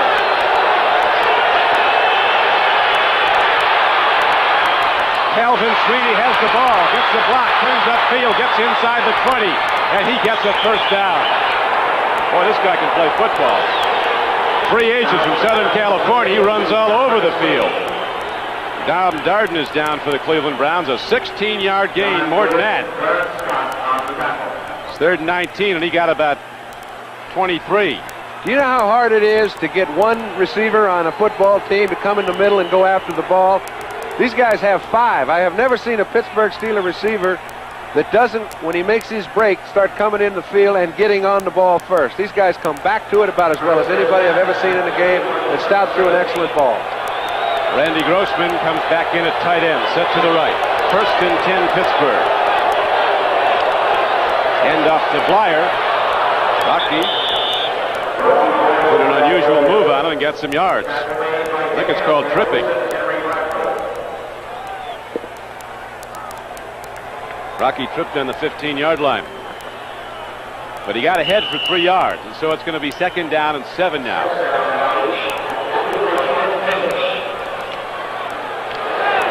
Jim Smith comes out wide to the right. T. Bell, Theo Bell from Arizona goes wide left.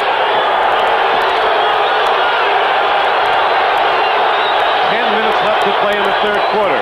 Stout, timing pattern, goes to Grossman, that sure-handed guy from Temple. Makes the reception. Did he get it? I think he did. He doesn't drop many.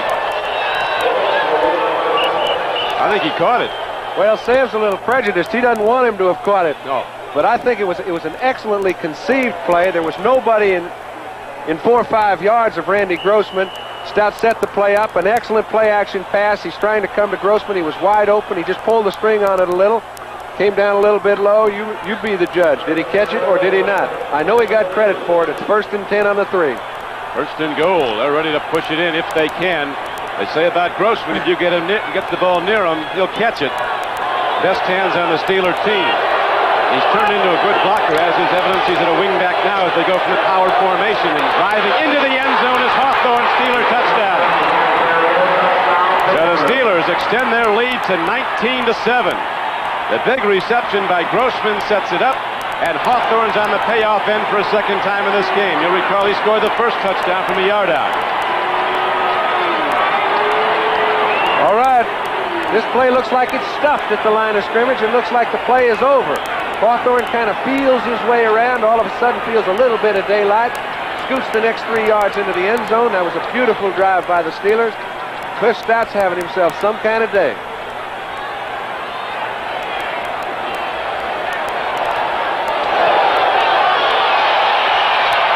Far with the extra point right through the middle. So the Steelers getting some big passes from Stout. Here is the payoff play.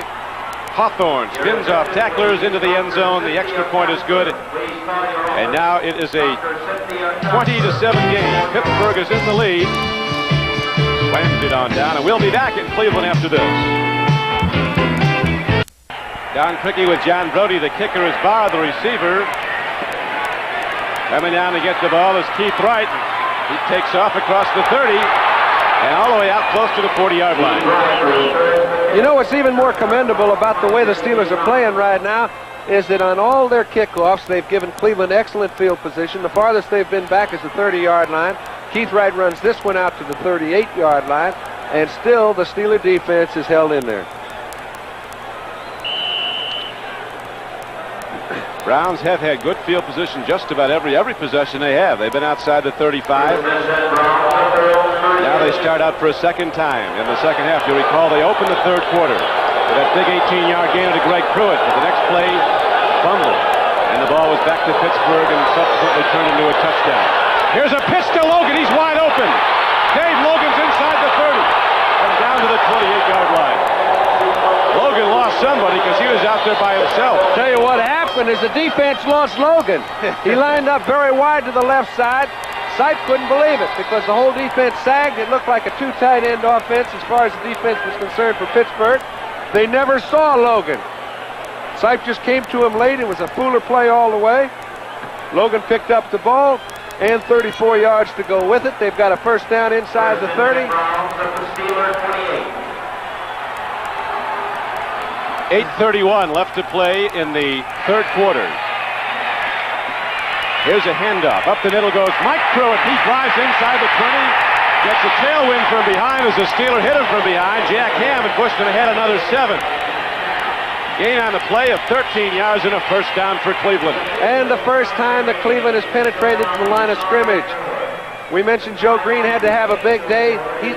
Pruitt's the first guy that has gone past the line of scrimmage with any sort of hole at all. Delamalore and Racine made a fine play offensively. New England just scored. Logan to Russ Francis. It's 14-10 Buffalo leading in the third quarter. First and 10 for the Browns. 15-yard line of the Steelers. Sipe stands in, loops it out. Pruitt was looking one way, and Sipe was throwing another, and the nearest guy to the ball was Ron Johnson, who's already caught one from Sipe today. Well, that was a simple little play that Pruitt did not look back at the quarterback. Sipe just assumed he would. He's coming off. Pruitt is the open man. He's going to hit him. His receivers are covered. Just as he throws the ball, Pruitt turns up, and Johnson almost picked it off for 6. John, you were mentioning earlier on an off track, and this field is a little wet. The receiver really has the advantage. Those secondary guys can go down. Well, it's like playing on ice out there sometimes, and any sort of slip will leave a man clear for a touchdown. And the pass rush is hampered so much that your receivers have time to run their routes, and you usually find somebody open. It's been the case with Pittsburgh, and on occasion it's been so with Cleveland. But I think Cleveland right now has got their backs up against it. Well, they're down 20-7. A touchdown here and an extra point would put them down by 6. It'll be 2nd and 10 for the Browns when we come back. As Brian Sipe checks out his Cleveland offense and is ready to go in a moment. With John Brody, this is Don Criqui back at Cleveland. Tigliano and his Browns now starting to mount a challenge. Brian Sipe has put the ball up 20 times, has completed 12 for 145 yards. Here comes Donnie Shell. Sipe stands in, loops it into the end zone. Logan can't get through the ball. Turning out on Mel Blount. Same play, that same combination. Almost went for 6 earlier. Twice they've had a lot outs out of it with 7:58 now to play in the third quarter. Well, Logan ran such a fine pattern. You see Sipe, he spots Shell. He thinks he's probably coming. Actually, they didn't, but they didn't have time to get back out. Logan beat Blount. The ball didn't get there. Third down and 10. Logan comes out of the game. Ricky Feature goes in as a wide receiver. Reggie Rutgers coming out now. Logan's going to stay in. He's out wide to the left. Ricky Feature goes wide right. Third down and 10. Big play for the Browns to need a touchdown. Up the middle, Greg Pruitt. Look at him shift and dive, and he's short of the first down, though. Hemmed in by the zone defense of the Pittsburgh Steelers. Warren Taves knocks him down. Now let's go to New York for an update.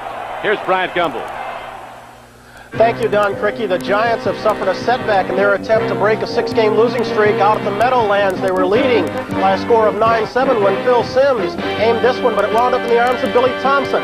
That put the Denver offense in business. Craig Morton and company came on the field and finished off a drive with this 2-yard run by Otis Armstrong, pending the extra point. Denver is out in front by a score of 13-9. Let's go back to Cleveland and Don Criqui.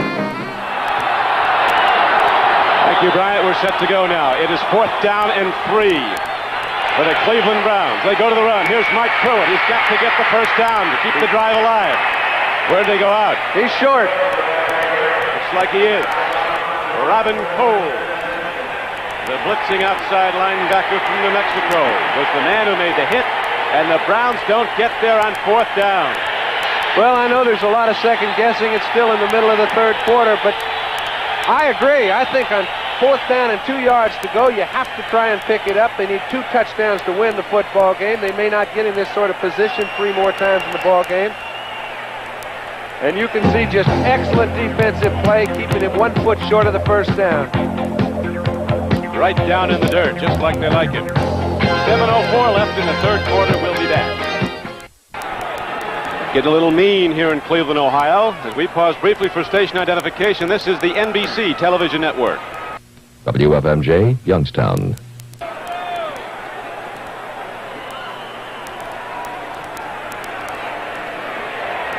Those are the happy feet of Chris Stewart.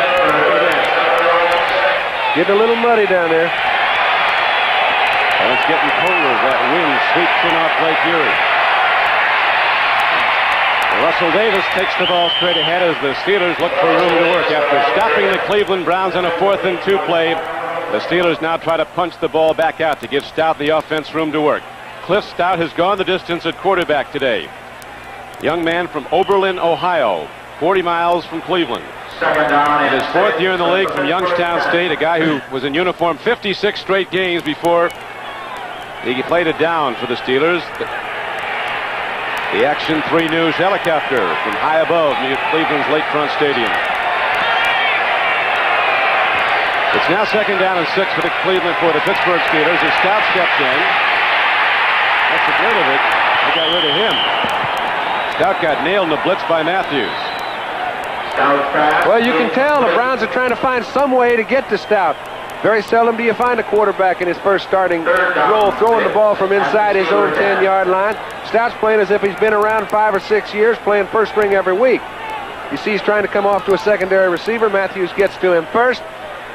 Let's realize that these guys know they have to get to the quarterback. They're putting a lot of attention on Lyle Alzado. We haven't called his name all day long. Now we're in a 5-back situation, 3rd down and about 6 yards to go. A very critical play for Cleveland. Stout is 11 for 24 throw, and here's a pitch up the middle. Calvin Sweeney goes after the ball, is separated from it. Very fine defensive play by linebacker Charlie Hall and by linebacker Bill Cower, 53. Hall was the first to pop him. So now the Browns, John, can come out of this with very good field position as punter Craig Colquitt will be kicking into a swirling wind. Which is another reason I think it was wise for them on 4th down and 2 to try and go for a 1st down. Because of that decision, they have a chance to get it in good field position. Here we go. He's in the end zone. He'll be kicking from the goal line. He's never had one blocked in 3 years in the league. Line drive, right fields it on the run. He's something that's right. Oh. He gets nailed coming back.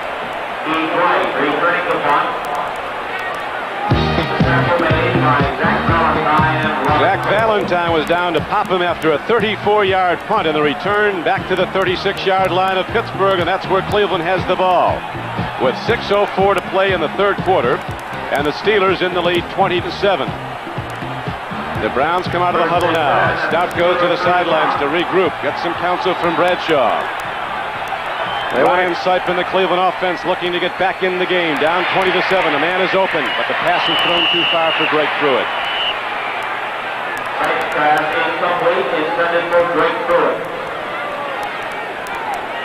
Lamalier is out now at right guard. Robert E. Jackson is in. Remember another thing, Dan, that the reason Pittsburgh has been in the hole in the previous few games they've been playing is that they've turned the ball over so often. Today they have not had a turnover. Right. Cleveland's had 3. Now it's 2nd down and 10. Browns making changes between plays in the offensive line, sending some plays in from the guards. Mike Pruitt takes ahead in a 3rd down and 10 play and drives ahead inside the 25-yard line and down to the 23. 13-yard gain on a first down for Mike Pruitt. 6 feet, 225 pounds, and they threw his number in the computer coming out of Purdue. Huh. It almost blew up. He ran the 40 in under 4.5. What's more important is he's a good football player. Perfect time to call a draw. They know they have to get the sight, hand it to Pruitt. He's got him the first down.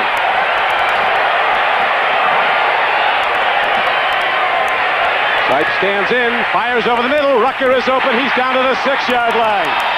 So it'll be first and goal for the Cleveland Browns at the 6-yard line of the Pittsburgh Steelers. Here they come. You notice they've tried to throw the ball over the middle a few times. It looked as if they've got Donnie Shell and Mike Wagner staying home in the middle. They picked them up just right that time, and Sipe threw it right on the break. You see an awful lot of time to throw. He allows Rucker to go down, make his move, cut right underneath Johnson. Shell has no play on the ball. First and 10 at the 6. We came in here expecting a good one, and we're getting one now as the Cleveland Browns are challenging first and goal from the 6. Sight, timing pattern, corner of the end zone. Rucker up, slapped away by Ron Johnson. 2 steps drop, put the ball up, and Rucker is to run under it. Ron Johnson covered well from the left corner, 29. And the only clue that Ron Johnson had that that ball was coming was that Rucker's eyes had to tell him. Now Keith Wright goes in. He's caught 3 balls this year, all 3 for touchdowns. 4:34 left to play in the 3rd quarter. Pittsburgh 20, Cleveland 7, but the Browns challenging second and goal from just outside the 6-yard line of Pittsburgh. Sight, throws. Logan had the ball and lost it. He was nailed by Mel Blunt. Well, you can say that again. There's some hitting, I'll tell you.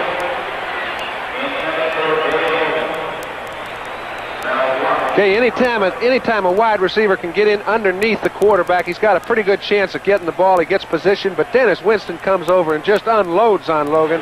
That's about the only way you can intimidate a wide receiver once he gets inside the cornerback. Art Modell a little concerned, as well he might be. 13 points down, getting toward the end of the 3rd quarter. 3rd down and 6. 3rd and goal from the 6-yard line for the Cleveland Browns. Brian Sipe, the quarterback, looks over the defense. They fake a blitz. Now they come with a 3-man rush. Quick throw, touchdown Cleveland. Right through down the field. That play was all Brian Sipe. You better not come to your intended receiver before you're ready to let that ball go. Brings them back within a touchdown of the lead. You can see Sipe looking to the right side. When he comes back to Pruitt, let that ball go now, baby, or everybody in the house will be there. He threw it just at the right time. Touchdown. Boy, that was a well-done play. You bet. Sipe took a look, and Pruitt's made a big contribution today. Cockcroft with the extra point, and it's very important. Now the Browns trail by 6, so the Steeler lead is cut to 20-14. With 4:25 left to go, you get the feeling this one's going to go right down to the wire. As Sam Rutigliano is out on the field with his special teams going over things for the kickoff. We'll be back at Cleveland Stadium after this. It's getting good again here at Cleveland as the Browns have gone down the field and taken it in on a Brian Sipe touchdown throw to Greg Pruitt. Now it's a 20-14 game Pittsburgh. Pollard with a tough ball to handle. One hop at the 4, 10, 20. And out to the 24-yard line. A 20-yard return by Frank Pollard as the Browns quickly went 35 yards. 6 plays. Greg Pruitt on the payoff end from Brian Sipe. On the tackle on special teams, Willis Adams for the Browns. Don, I think the special teams for Cleveland have outplayed Pittsburgh special teams. They've given their team the ball in better field position all day long. The 22 or 3-yard line isn't where Pittsburgh's accustomed to starting their drives.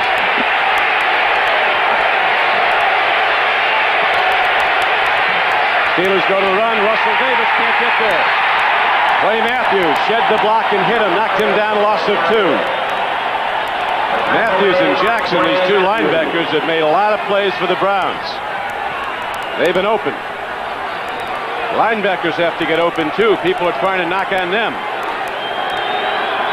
2nd down and 11. That at the Steeler 24. It looks like Colquitt from here, Don, trying to get loose because he feels they may need him shortly. That guy isn't a football player, is he? I think he just needs a little help. Important thing, they're having fun. Oh, yeah. Sure. Here's Rocky Bleier getting ahead on 2nd down and 11. He didn't get anywhere. The Browns are really buoyed by that last touchdown, and now they're stuffing the Steelers at the line. It's going to be 3rd down and 9 coming up. Rocky got ahead for 2. Alzado and Jackson knocked him down. Hey, we mentioned Cleveland seems to be playing a whole lot better in the second half, particularly defensively at the line of scrimmage. They have not allowed Pittsburgh to sustain any long drives. Alzado gets in on a play, makes a big one, 3rd down and 8. 3 minutes to go in the 3rd quarter. Scott stands in, takes a look. Guns it. Look at Theo Bell. Get the ball. It's a foot race now. T-Bell, he's going to win it. Coast to coast. T-Bell's going to take it out. He goes down at the 4. What a play.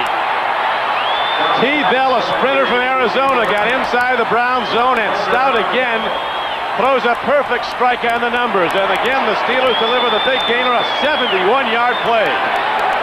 Now, his offensive line gives him an opportunity to wait for Theo Bell to come all the way past the linebacker so that he can catch the ball on a dead run. When he does so, he's wide open. Beautiful throw, beautiful reception. As we mentioned, those Steeler receivers just keep coming in the middle and grabbing the big play. Here it is again, John. Never let it be said that this kid doesn't have a strong arm. That ball is thrown the only place it can be thrown. Right in between 5 Brownies. They've got first and goal on the 3. T-Bell, a 4th-year player from Arizona, drafted in the 4th round in '76. Back to the run, goes in standing up. So the Browns challenge and the Steelers respond. And the Pittsburgh Steelers now go in front 26-14.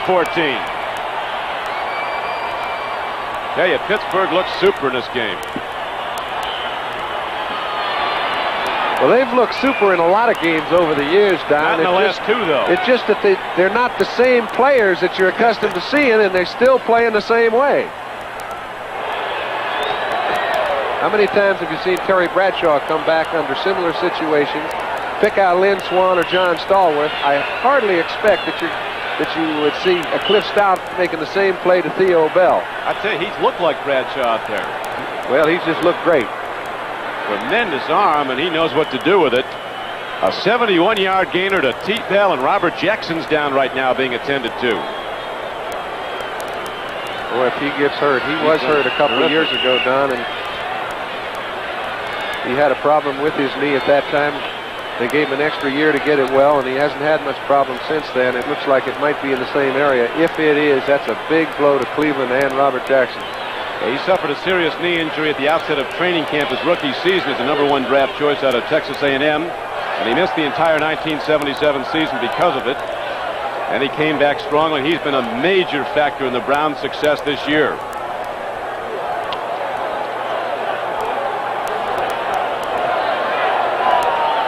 Doesn't look like we're going to see any more of him today, and you know what it does? It makes them change the whole strategy of their defensive attack. I mean, they try to keep people off Robert Jackson so he can make tackles. When he's not in there, I don't think there's anybody can fill his shoes in that defensive structure.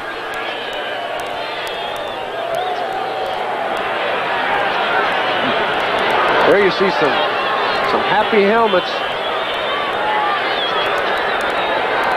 T-Bell having a little fun, isn't he?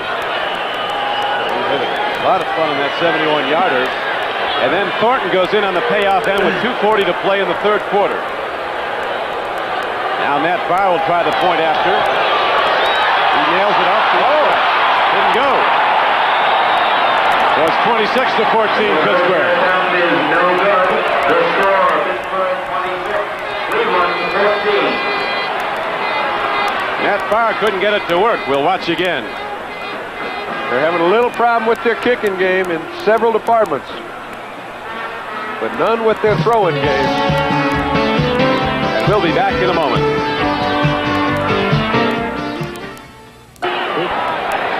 Here's Matt Farr kicking off. Keith Wright goes for the football. One hopper at the 13-yard line, to the 20 and the 25. Right side channel is set up, and Keith Wright streaks through it and gets out across the 30. Takes it to the 33-yard line where Craig Wolfley knocked him down. It'll be downtown Cleveland, where Tuesday night the President of the United States, Jimmy Carter, and candidate Ronald Reagan will debate. Every hotel in Cuyahoga County is sold out because of this game, with over 81,000 and the debate. The whole news world is here.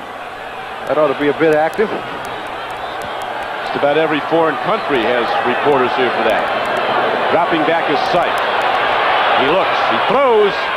Greg Pruitt gets the ball ahead, and he's out close to a first down. Looks like he has it, John. He's got it. They've got an awful lot of time left. There's 17 minutes left to play in this ball game, so there's no time to panic. However, it looks as if Cleveland has got to score a lot of points because they've been unable to stop Pittsburgh.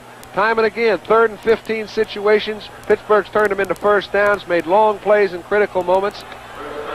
So Cleveland's just got to keep pace. A lot of time left. 1:56 to go in the third quarter. The Steelers 26, the Browns 14. Ryan Sipe with the deep drop. No rush. He's got time. He looks, searches it out, and goes to Logan, gets him for a first down. Logan's down to the 43-yard line of the Steelers. He had the ball in one pocket and Blunt in the other. Blunt's had all he can handle with Logan. That was a 28-yard gain. Listen, I'd say it's both ways. You stick the one-on-one. You know, Mel Blunt has been great over the years, and what makes him so great is that it allows him to do a lot of things because they leave Blunt alone a lot. They let him play those great receivers man-to-man. That offensive line blocking in Cleveland has been excellent. Sipe with time to review all his people running pattern. There he is again taking a look. Standing in, looping a pattern, and a penalty marker's down. Rucker turned out.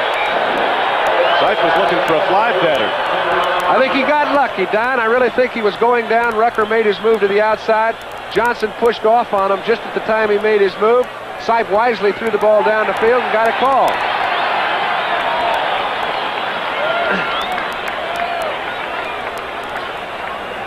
I think you'll see something that very seldom is seen.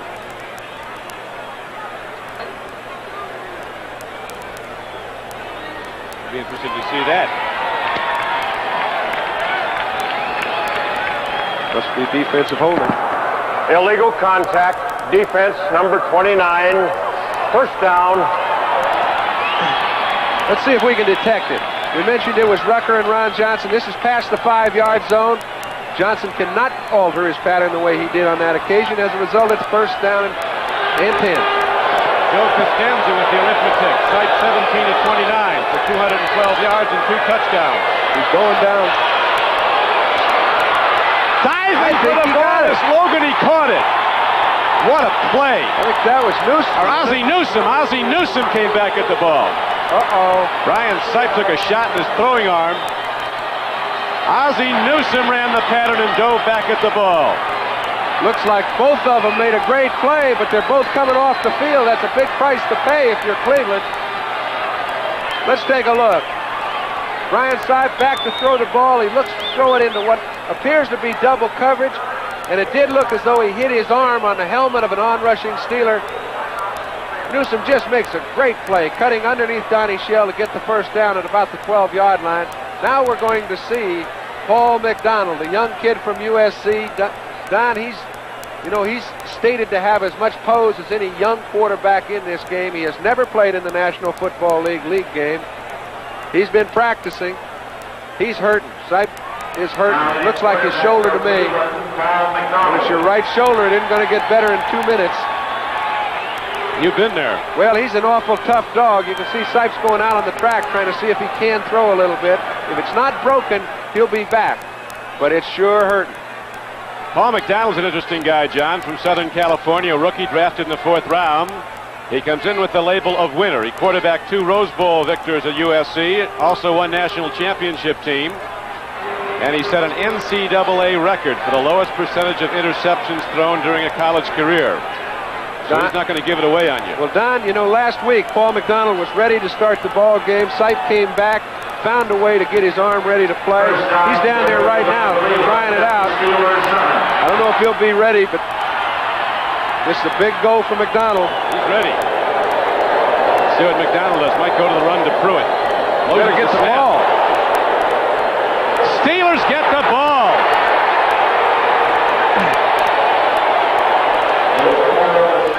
Steve Furness goes in and gets the ball on the fumbled snap.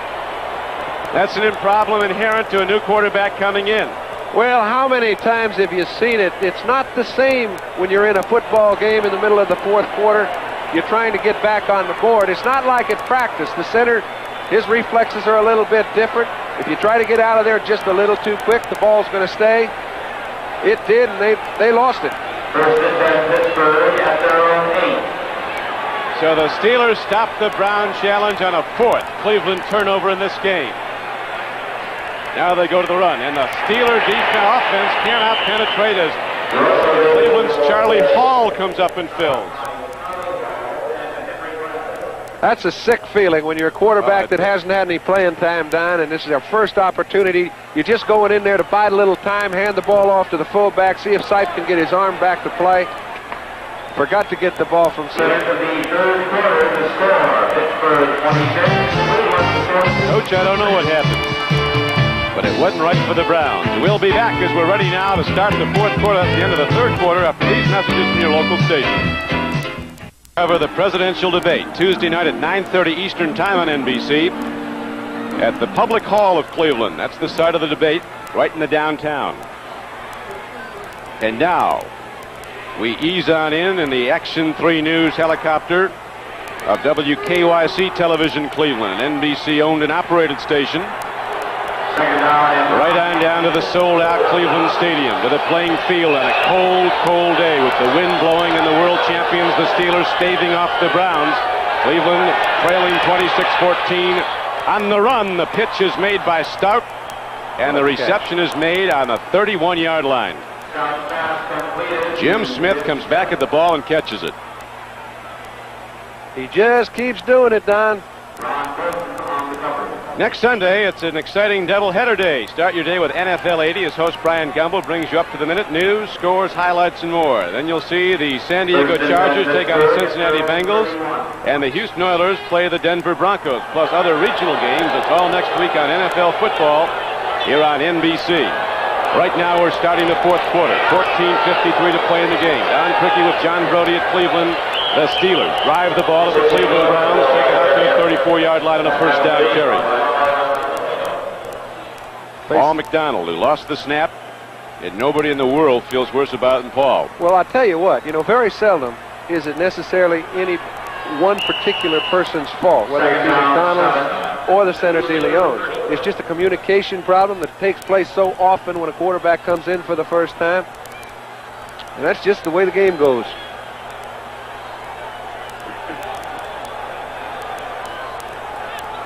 Second down and 7 coming up for the Steelers. Stout stands in. They pick up the blitz. They picked off Hall. Here's the throw in the sidelines. Big Benny Cunningham makes the reception. Didn't get a whole lot, but did well to get any. Charlie Hall was coming on a blitz, and Rocky Blyer banged him. Cunningham he played very well last week, and they're letting him play some this week. They've been expecting so much of him, but Randy Grossman every week comes up with some big plays, does the right things in key situations, and he's a hard man to get out of the lineup. Now the Steelers will have third down and 2 coming up. 14:06 to play in the game. Browns with 4 turnovers, and on this cold, windy day, the Steelers have not turned the ball over yet. Stout calling his own number. Man, he got hammered. He needed to get across the 40. He didn't. It didn't look like. Well, it depends where they spot it. His body's across the 40. I don't know if he brought the ball with him. The ball is at the 40. Just short. Bring up third down, or fourth down. The punting team is coming out for Pittsburgh. Browns would be right back in this if they were able to take it in. Ryan Sipe is warming up on the sidelines. He's getting the ball away, but he's not getting that usual zing on it.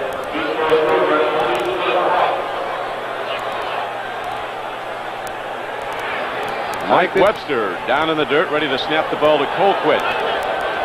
And Keith Wright back at his 19-yard line for Cleveland. Colquitt hasn't been getting it done with the punts. Dino Hall, and up back takes it, starts upfield, doesn't go far, got to the 26. And there the Browns will go on offense, 1st and 10. So with 14-19 left to play in the game, and the Pittsburgh Steelers in the lead, they'll be back at Cleveland Stadium in a moment. 27.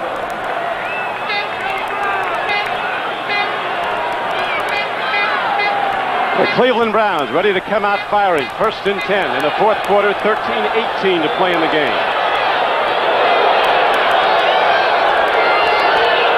Therefore, clock's been going in and out. Official time is now 13-18. Seif eludes the rush. Stands in, throws the ball, completes it to Logan. He's ahead for a 1st down. And he's ahead for an 18-yard gain to the 45-yard line.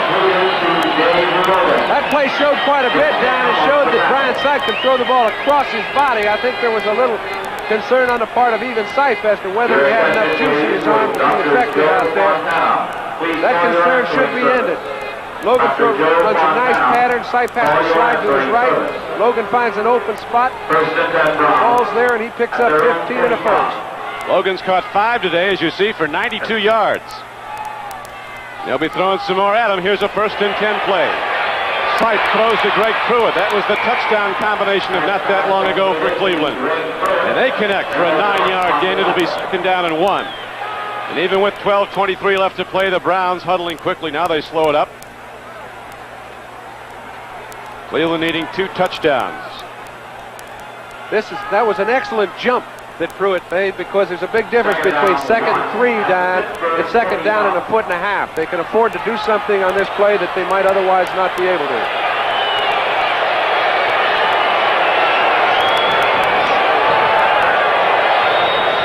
End up to Mike Pruitt.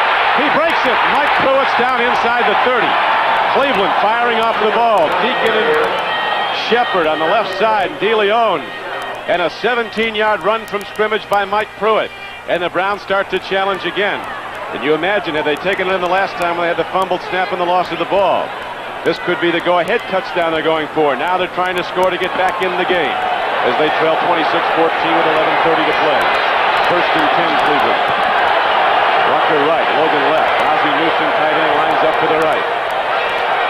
A pitch and catch game now for the Browns.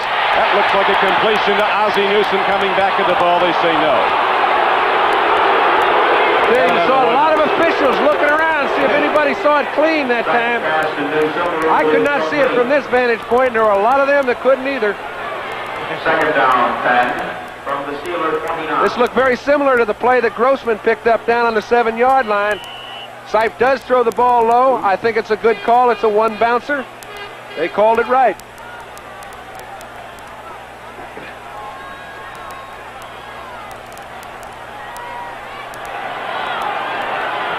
Seif brings his team out of the huddle now. 2nd down and 10 for the Browns, just inside the Pittsburgh 30. 11:14 to go. In motion is Rucker. One comes across with him. Seif drops the throw again. Coming. Gets it away. Greg Pruitt with one hand touches the ball and goes down to the 25-yard line.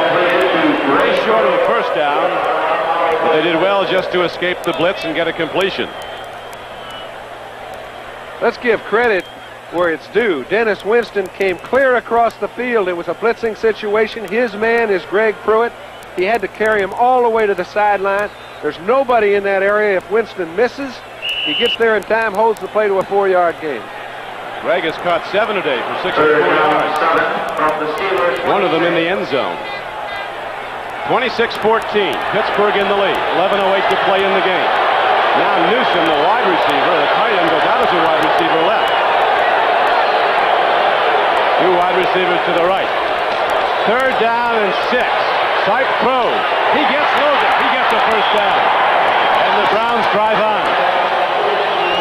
Well, that's hanging in there if you're quarterback. Very good penetration that time. Somehow Seif found a lane. Logan runs an excellent pattern, but Ron Johnson, little double coverage against him. Johnson's taking him up close, shells back. Sipe puts the ball where it has to be thrown. They're still on the move at the 15-yard line. That play was good for 11 yards. And Logan's caught 6 for 103 yards.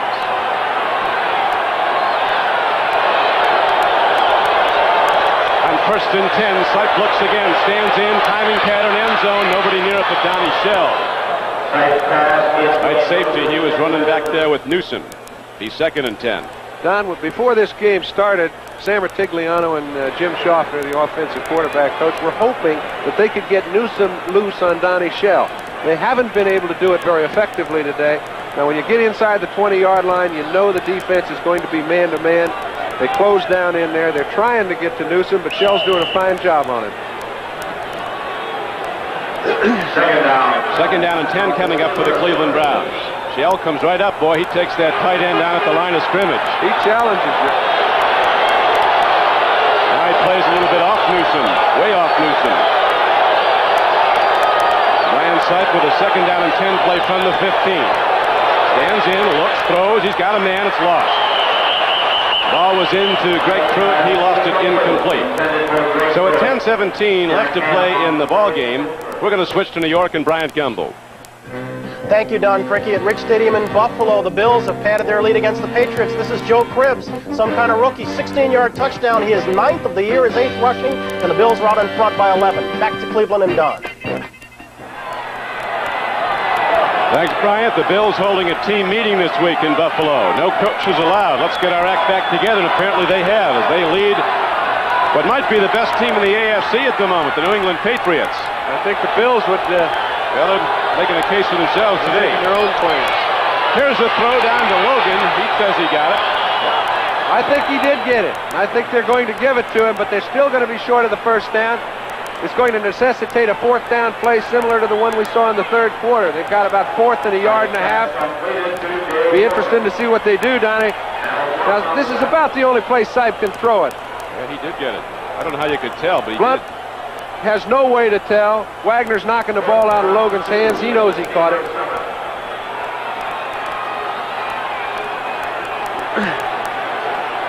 Couldn't have a more similar situation than we had 15 minutes ago. 12 points down. 4th down and 2 now for the Cleveland Browns. They look to throw. Touchdown, Cleveland! Oh, what a catch! Greg Pruitt gets another one. And Sipe is flat on his back, but he's getting up. Robin Cole got him on a blitz. That's when being flat on your back doesn't bother you a bit. He went back, they were in a blitz, he had very little time to throw the ball. He had to throw it before Pruitt had turned around. And if Pruitt were not the athlete that he is, he'd have never been able to even get his hand on the ball. He had a hot receiver, there was nobody to pick. The man that hit Sipe was the man that had to cover Pruitt. There is nobody in the area to cover him, but how do you get the ball to him? Great play. That little Oklahoma dandy, boy's got good hands. Look at this catch. Comes back at the ball. The extra point was up and good, so the Browns are right back in it with a lot of time to play. Now it's ruled it was no good. They're waving it off. But still, the Cleveland deficit is 6 points. So a touchdown would tie it up. An extra point could conceivably win it, but the Steelers aren't done yet. We'll be back. Brian Sipe just connected again to Greg Pruitt. Look at this. Looks like an onside kick try. I don't believe it. I don't believe it. I think they're just trying to check them. You got it. They're kicking it deep. It's going to kick it out of bounds also. Cockcroft will have to try it again from his 30. 9:12 left to play in the game. This game, a key game in the AFC Central. This the 61st meeting of the Cleveland Browns and the Pittsburgh Steelers, a rivalry that dates back to 1950. Brian Sipe has been the man who's rallied the Browns time and again last season in their 9-7 year, and this season as they rallied back after losing their first 2 games, 3 of their first 5 to go 4-3, and tie Pittsburgh and Houston for the divisional lead. One of these teams will be in the lead with the winner of the Houston-Cincinnati game today, as this division is airtight. Some call it the best division in football. Of course, the Steelers and the Cleveland Browns both came over from the National Conference to the American Conference for a $3 million fee. Art Modell said to Art Rooney one day, "I'd give mine back to transfer out of this division." Well, I'll tell you what the problem now is. The Browns have caught the Steelers in a situation where they have so many people hurt, a lot of teams can compete. This is a very big game. It can get them running. If you let the Steelers get their head up, when their people come back, it'll be Katie bar the door again. Into the end zone. Cockcroft doing well from his 30. A 70-yard kickoff into the end zone for a touchback. And so with 9 minutes left to play, the Steelers go on offense, leading by but 6 points at their 20. Steelers now first and 10 at their own 20. Don, that was one of those mental blunders that you don't see a good kickoff returner make very often. Cleveland gets a 5-yard penalty. The kick returner stays back on the 5-yard line. As a result, the ball bounces in front of them, and they have to take it on the... You have to admire this quality in the Browns of coming from behind, as they've done so many times. As Lombardi said, the hallmark of a great team is a team that comes from behind to win. It's easy to get out in front and run away. You got to come back. That's where you see what you got. Here comes Stott, running for the Steelers. Bailing out. Got to head for a few. First and 10 play from the 20. Stops the game clock with 8:55 left to play. It's an overcast day in Cleveland. The lights have been on since the outset of the day. The wind isn't blowing. The chill factor has to be in the 20s. Temperature in the high 30s. And so far, the Steelers have played error-free football. They've not turned the ball over. Conversely, it has been the Browns' undoing so far, but they're still very much in the game. The Cleveland team has turned the ball over to Pittsburgh 4 times. Once on the 6-yard line of the Steelers, and it looked like the Browns were going to take it in. But the Browns rally back. They come from behind, and they trail 26-20. Now the handoff goes to Rocky Bleier. On a 2nd and 6 play, Rocky Bleier gets ahead for about 4. Let's get an update now on what's happening around the league as we go back to New York to NFL 80 and Bryant Gumbel. Thank you, Don Criqui. At the Meadowlands, it looked for a moment as the Giants would fall 2 points further behind. Watch this. Luke Prestridge punting. Alvin Garrett loses the handle in about the 6. Ball into the end zone. Denver tackles him at first. It was ruled a safety. Since ruled a touchback on a muff. Giants still in business, but trailing by 5.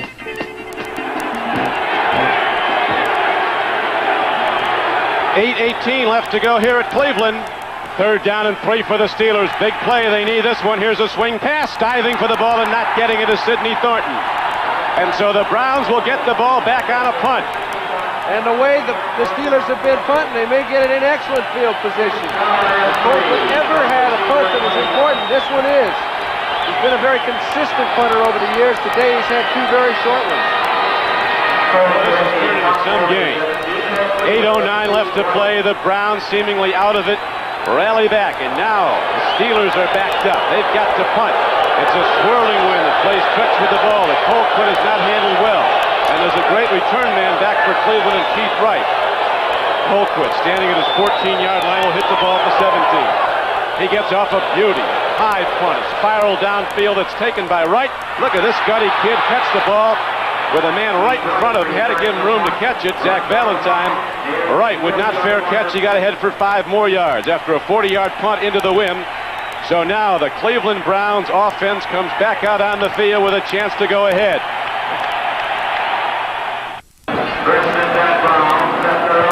Back at Cleveland Stadium with John Brody, this is Don Criqui. The Pittsburgh Steelers are on defense now, leading this game 26-20. After they led at the half, 13-7, extended that lead to 20-7, then to 26-14. And now the Browns have come back, scoring their last possession. They have the ball at their 40-yard line, 1st and 10. Ryan Sipe, who's been throwing all day long and well, puts it downfield. Logan goes up and catches the ball. A reception at the 40. What a play. I tell you, it's hard enough to hit a guy like Logan with Johnson all over him, but that time Mike Wagner was playing the inside in a double zone coverage, and I don't know how Sipe got the ball to him. It was just over Wagner's hands. Excuse me, that was Johnson underneath and Wagner back. I'll tell you, it looked as if he bobbled the ball, but both feet came down in just before he went out, and he had control. That was the right call. Logan doing a big job. 8 catches for 131 yards. Here's Pruitt turning the corner. They get him neck high, run him down at the 40. Dirt Winston, the middle linebacker, playing for the injured Jack Lambert, who not only is not in uniform, he's not even here today with a sprained knee. They hope he'll be back in 3 weeks. Brian Sipe has put the ball up 40 times. It's hurting to throw now. You remember he injured his shoulder on the one play, but he's still connecting, and he's connected on 25 of 40 for 303 yards and 2 touchdowns.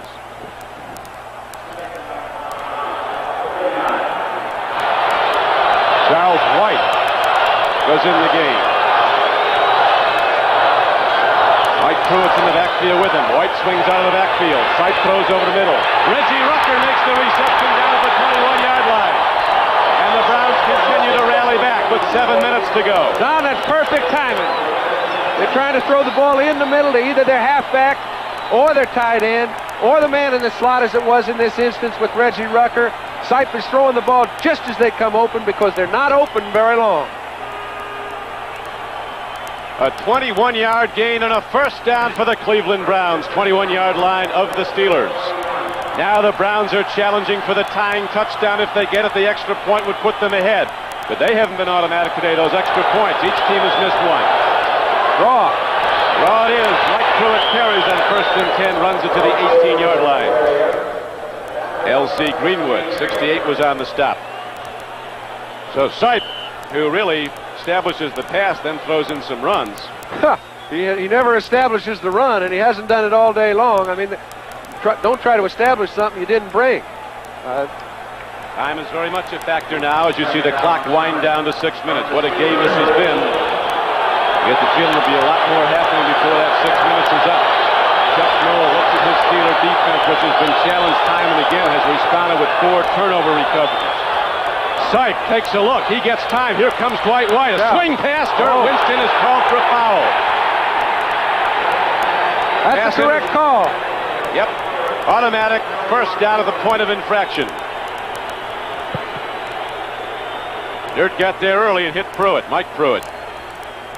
I'll tell you what Dirt Winston is talking about right now, and what the officials are also in conference about, is they feel that Dirt Winston grabbed a hold of Pruitt behind the line of scrimmage. After discussion, it was decided that there was no foul. And that's correct, because he got him behind the line of scrimmage, and you can make contact with a receiver behind the line of scrimmage. I know people are going to say, hey, you can't do that, but you can.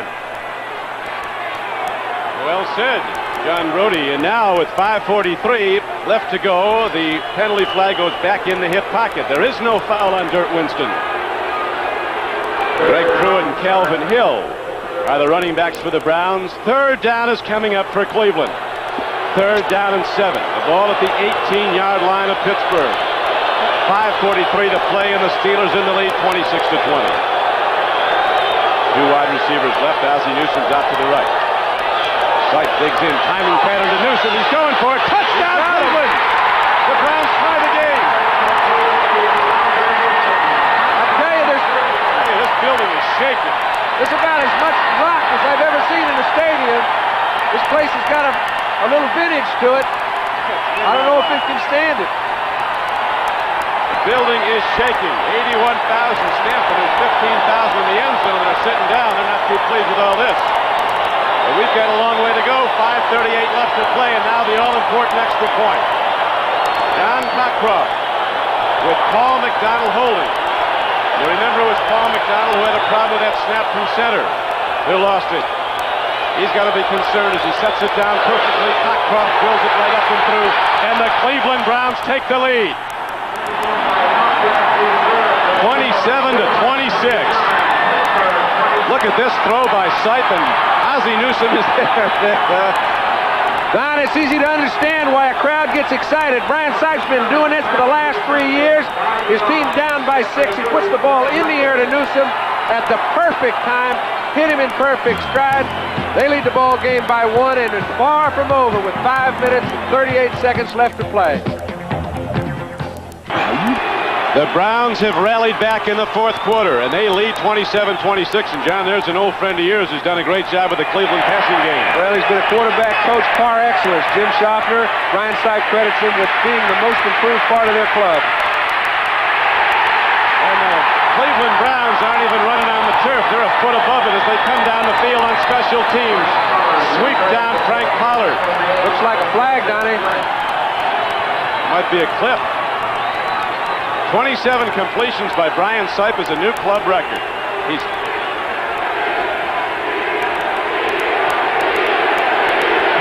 of 43 for 339 yards and 4 touchdowns. Well, how many did he have last week? Something like 390? Last week he went for 390. Correct.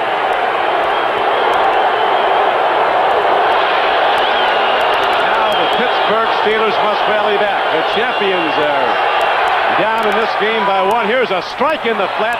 Perfectly thrown and caught. Coming back at the ball was Jim Smith.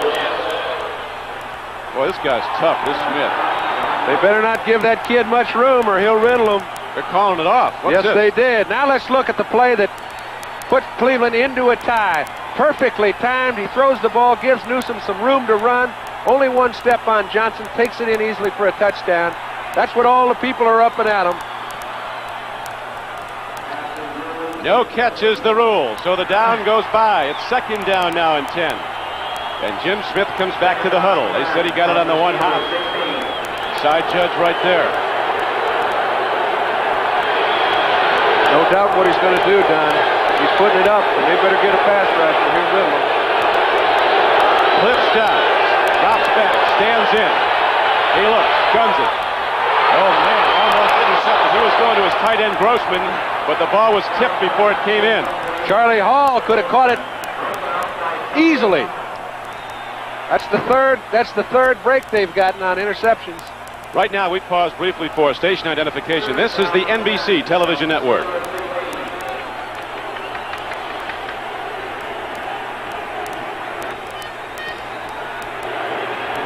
Now the pressure is really on Stout and the Steelers. Third down and 10 coming up.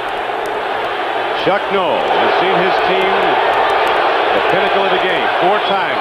Lyle Alzado. I tell you, there's a guy that once he made his move, he forgot to stop. And they're going to call it against Pittsburgh. So it becomes 3rd and 15. Look at these Browns slapping hands, but they've not got it won yet. 5:09 to go. We've got a long way to go. Last time it was 3rd down and 20. Offense. Remember where Stout put it. Theo Bell ran it down to the 3. 71-yard gain, that's right. That is a very good point. Last time they had a 3rd and 20, Stout hit Theo Bell, and he went 71 yards down to the 3. Number 55. John Kolb, the left tackle, left a little early. Was in motion. Elvin Sweeney comes out wide to the left. Jim Smith goes out wide to the right. T-Bell is in the slot right. Linebackers covering him. Stout stands in. Looks, throws. He's got Rocky Blyer and trying for the ball. Misthrown and not completed. And now the Steelers will have to punt the ball to Cleveland. This one turned around fast. But it looked like the Browns might fold up their tent after they fumbled. It cost them a touchdown earlier. They lost the ball to the Pittsburgh 6. Instead, it inspired them. They came back all the harder.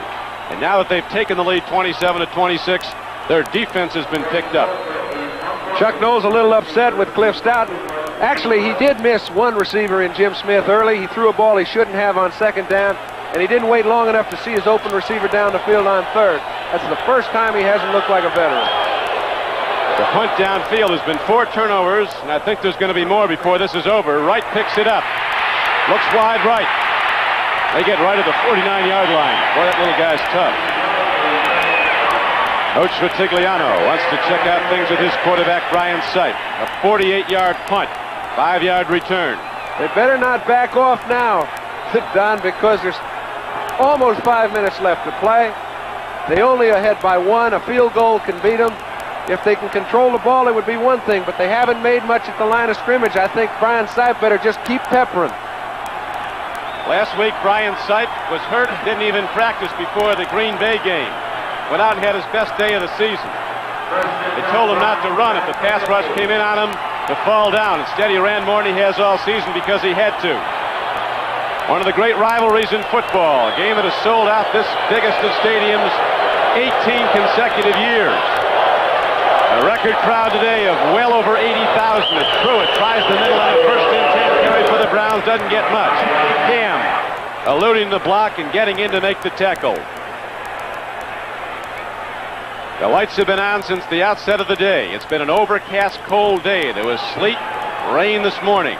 The wind has been blowing outside on Lake Erie. Waves 7 to 10 feet higher crashing into the break wall. And the wind is sweeping out into this famed ball yard as the Pittsburgh Steelers are now looking to get back the ball. 27-26 they trail.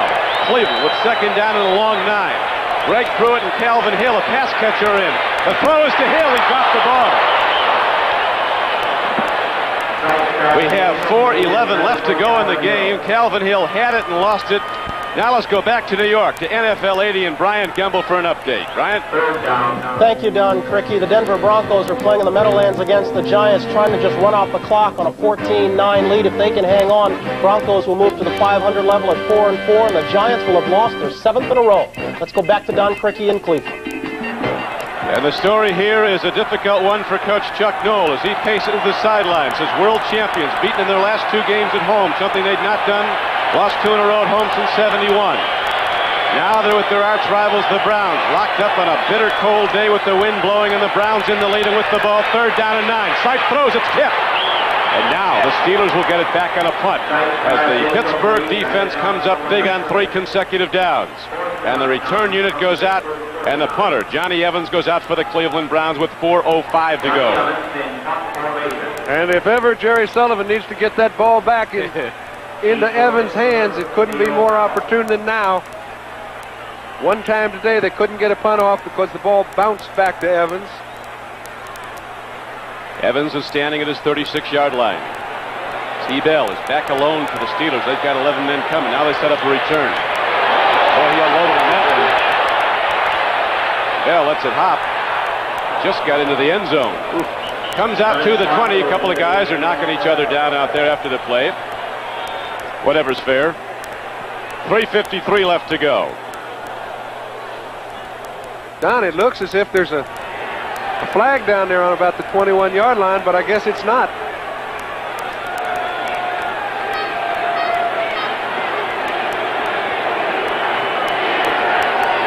Next week on NBC Sports, it's exciting doubleheader action. So start your day with NFL 80 and host Brian Gembel, bringing you up-to-the-minute news, scores, highlights, and more, including Pete Axtell's report on football gambling in America. That's all next Sunday on NFL 80. Be sure to watch. People don't gamble, do they, on football? Friendly bets, primarily.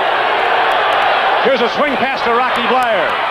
And Blyer on a 1st and 10 play gets ahead for a gain of 9 yards, close to the 30, and close to a 1st down, as the Steelers, with 3:40 in the clock running, look to drive down to at least field goal range for Matt Barr, a player who's not missed a field goal from inside the 30 in his 2 years in the NFL. He's 15 for 15 inside the 30. From the 29. The way these Browns strike long distance, the Steelers don't want to get a field goal and then leave Cleveland a lot of time to come back. They'll take their chances. Here's another one to Blyer. And the former Notre Dame captain again takes it ahead for a 1st down. An 11-yard gain out to the 41. Rocky Blyer in his 12th year. Don, they're going to throw that pass until they stop it. That's the best ball control pass in the game. It only takes 8 yards to get the completion. They're giving it to a very dependable back in Rocky Blyer. 2 in a row, they better find a way to stop it or he'll just keep doing it. So knock to Rock. He's standing in there with Hawthorne, the other setback. Now they go to Hawthorne. He's a power back. Demonstrates it there. Thundering ahead from the 41 to the 46. And the clock continues to run. 2 minutes and 35 seconds left to go in the game. Cleveland 27, the Pittsburgh Steelers 26. The Steelers trying to drive to field goal range. The Cleveland Browns have not beaten the Pittsburgh Steelers the last 7 meetings. 11 of the last 12 Pittsburgh has won. Not since October 10th of 1976 has Cleveland beaten its arch rival Pittsburgh. Right now the Browns holding to a 1-point lead, but the Steelers are moving. Stout stands in. Oh, Ron Bolton took a look at that one, but it came in low. Jim Smith turning out went down. Clock stops, 2:08 left to play. It'll be 3rd down and about 4.5 to go for the 1st down and the next down. They're going for it in 2 plays. You can bet there will be no punting team on 4th down and 4. Matt Barr standing over there getting a little bit nervous. He's got a little bit of time to wait. How about those Buffalo Bills? People thought they were going to go into a swoon. Come out and pop New England today, 31-13. So the Bills go to 6-2. The same record that the New England Patriots have as they are tied at the top of the AFC East. 3rd down and about 5. The down looks. has a problem. Throws on the run. It's intercepted by Cleveland. Ron Bolton has the ball. The Browns intercept and have the ball at their 41-yard line with 1:57 to play. Ron Bolton got it. Don, all day long we've seen Cleveland miss easy interception tries. That's one play I didn't even think Bolton had him play on. It looked like Stout was going to get away with eluding a few tacklers, throwing the ball in the crowd, coming up with a fine completion on 3rd down and 5. Bolton steals the ball away from him, makes a big turnover. There's only 1:57 left, and Cleveland has the ball. You know that ball's going right home to the Bolton household. His first interception of the year, and it's a real big one. We'll be back at Cleveland Stadium after this.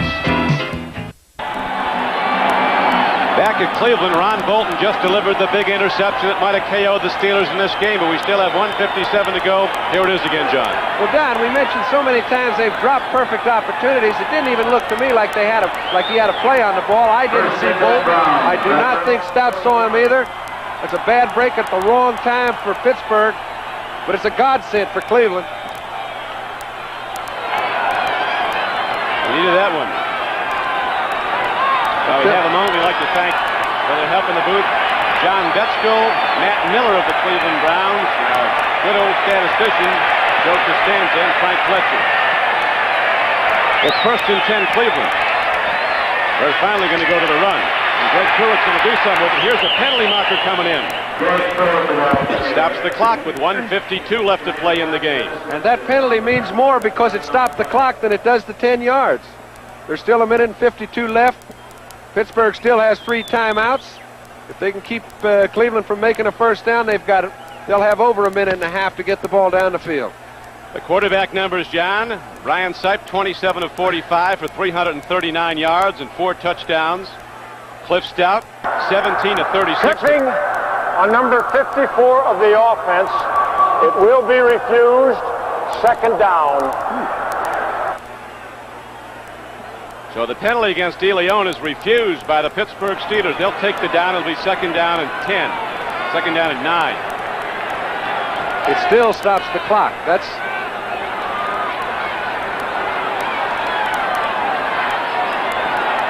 Second down, 8 from the 43. Cliff Stout, 17 of 36 for 276 yards. Not bad for your first day at the office. First start, 4th year in the league. Handoff goes, nothing there. Pruitt tries the middle, and the Pittsburgh Steelers shut it down. Timeout, says Coach Knoll. So the Steelers are allotted one of their 3 timeouts.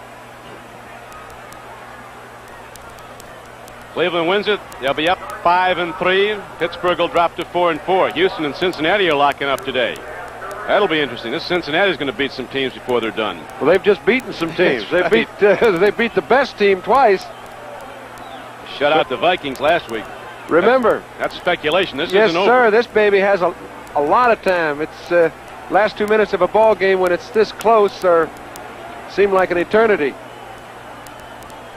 Still in the hat, as they say. Well, we mentioned that you know, when the clock stopped on that penalty by Cleveland, it really gave Pittsburgh an extra 30 seconds. They can call one more timeout after the 3rd down play if they don't pick up a first down. They can get the ball back with a timeout and 1:30 left to play.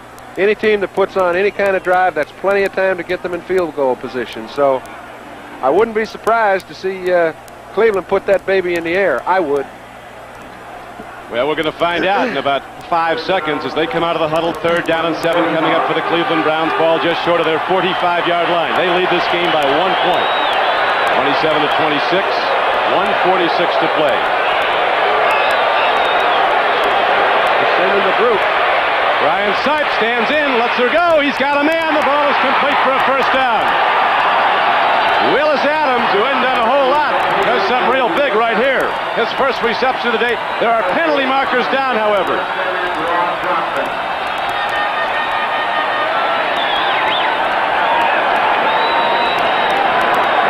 Nine-yard gain and a first down. Well, let's see what this is all about. They're talking to Mel Blunt. Willis Adams was the #1 draft choice out of Houston a year ago. Caught only 1 ball all last year. It's a hold against Pittsburgh, so the play goes. Okay, we mentioned, Dan, they've got to get a first down. to keep Pittsburgh from having enough time to get back down the field, kick a field goal, and win the ball game. Willis Adams comes up with a key third down play. He doesn't know there's a defensive holding call. Now it's going to be virtually impossible. There's two timeouts left for Pittsburgh, a minute 38 to play. They can get it down to within 20 seconds by the time they change possession if they don't pick up a first. First down and 10 for the Browns as they hold to a 1-point lead and go to the run. Mike Pruitt up the middle. Rashes ahead for close to 5 yards. Down near the Steeler 40-yard line. And the clock runs. 1:25 left to go. Now stop it at 1:27.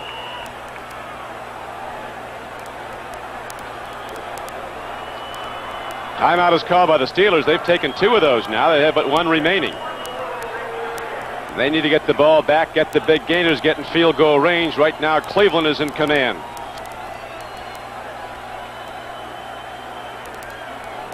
At Cleveland Stadium, this is Don Criqui with John Brody. 2 longtime rivals from the AFC Central, the Pittsburgh Steelers and the Cleveland Browns locked up.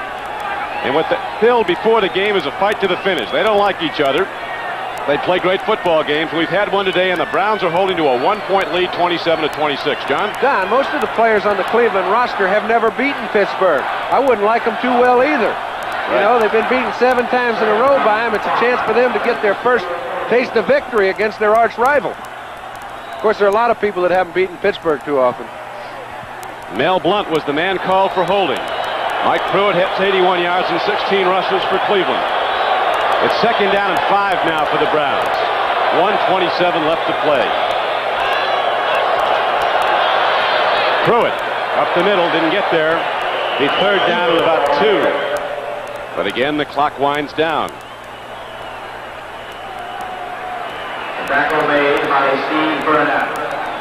Now we have a timeout called again. You bet. They're going to take their last chance. I mean, if they do stop them on third down in about 1.5 yards, they will not be able to have the clock stop. They can run it down to within about 40 seconds left to play. On fourth down, I'd be curious to see whether they punt the ball or not. Yeah, that'll take some conversation before they decide that. Well, there's a good chance they wouldn't. They might not come to fourth down, though. There's a good chance they wouldn't. Got third and 2. There might not be a fourth down if this third down is a conversion for a first. I think I'd try to pick up the first down. That will be it, because the Steelers are out of timeouts. We're getting it down ahead of ourselves. 3rd and 2 is a pretty big play. They know they can ice it if they can make a first down right here. It's at the 37-yard line of Pittsburgh. A lot of people taking the mic down there on the floor. Vitigliano's talking, Schaffner's talking. I saw 4 or 5 players putting in their 2 cents worth. Sipes, the guy's got to sell it, though. Let's see what he goes to now on 3rd and 2. Might be Pruitt, the fullback, aligned directly behind him. Charles White. He got there. He didn't get there by much. Steelers don't think he did. Bring up 4th down. The one thing I'm sure they won't try is a field goal.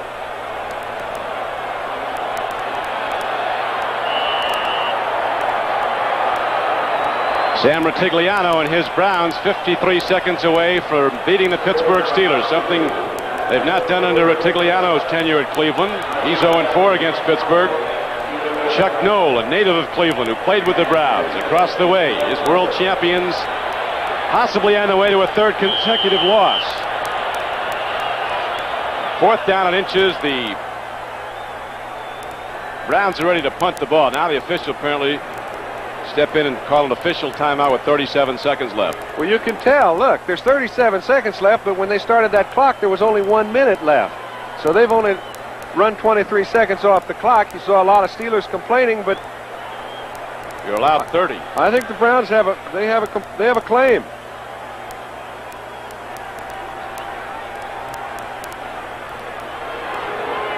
Tell you, Sam and his guys, boy, there'll be a party tonight if they get this one. Having a problem with the clock they have had all day. Scoreboard clock shows 37 seconds to play now. Remember the last time Evans kicked the ball, put a shot into it, into the end zone for a touchback. 47-yard punt. Cleveland has a couple guys back. Seconds left in the 30-second count. The game clock of 37 seconds is correct. That's right, Donnie. They've got 12 seconds left on the 30-second clock, which means they can run it down to 20 to 25 seconds. And that seems about right. So Johnny Evans standing at his 49-yard line. Charles White on the sidelines, waving something out there, and now Evans comes back up to the line of scrimmage. He's waving. He says, hey, you said we got 12 seconds to run off the clock. I don't see it moving.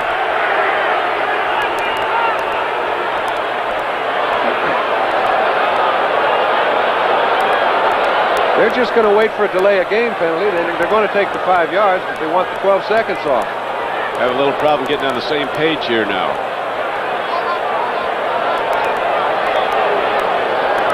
37 seconds is official, we're told. That's how much time remains to be played in this game. The 61st meeting of the Browns and the Steelers. With the Cleveland Browns holding to a 27-26 lead.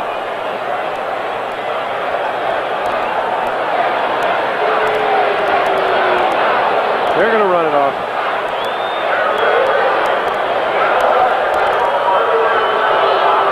Now a whole new cream of guys coming in for Pittsburgh. Chuck Noll just sending about 8 new guys. He's got another return unit in. And that's, you know, it's really dangerous. I think the most dangerous transition play in the game is a punt.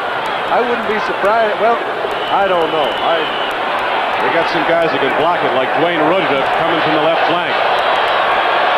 He can motor. They're going for the block. And now the clock winds down to 24. They got an extra second out of it. They take the delay of game as they plan to do. But if there's 12 seconds left in the 30-second clock and the game clock shows 37, they got an extra second as it goes down to 24. Chuck Noll's protesting that. While we have a moment, we'd like to do our credits for the people who make this possible. We'll get to that in a moment. They're going to punt the ball.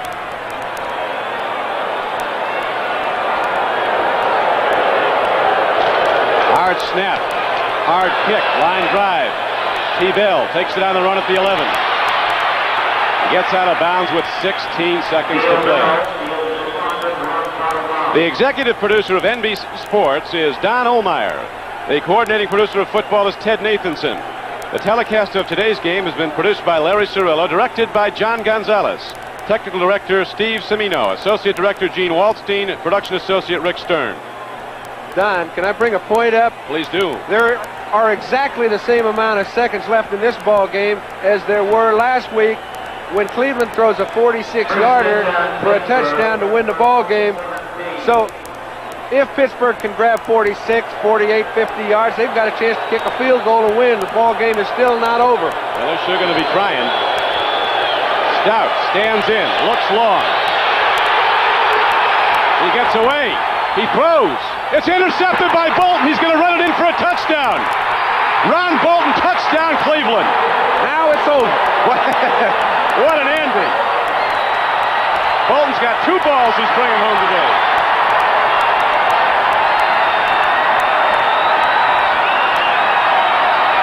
Hey, somebody's hurt down there from the Cleveland side. They better get some control for this crowd because Bedlam could break loose here. John, one area that's cleared out of this stadium right now is the end zone at the other side where the Steeler fans were. Well, I can understand that. Listen, Pittsburgh played a very fine football game, and Cliff Stout played about as well as I've ever seen a kid play in his first football game. I think they did not count that because, you know, it's a good rule that they put in, and I was surprised they didn't call it. Now they are calling it. Stout was in the grasp of a tackler. Oh, the interception does not go. The referee was on top of the play. The interception is negated. Official whistle blows here. That's a good call. But with 4 seconds, he's got to hit a home run. Yep. Well, there's no play that you can get far enough down the field in 4 seconds to have a chance. They've got to score a touchdown. Timeout, charge to Cleveland. Cleveland takes a timeout. Want to be sure they have their stuff together for this last try. They'll have guys playing 50 yards back down. Chuck Noll is still trying to get the attention of Cliff Stout. Second down, 15. About the only case they have is if they put a Hail Mary down there, they'll get a penalty. Yeah, the game can't end on a penalty, so conceivably the Steelers could get 2 long plays off. One if there's a penalty on it, then another after time of the lapse. The game cannot end on a defensive penalty. Nor can a half.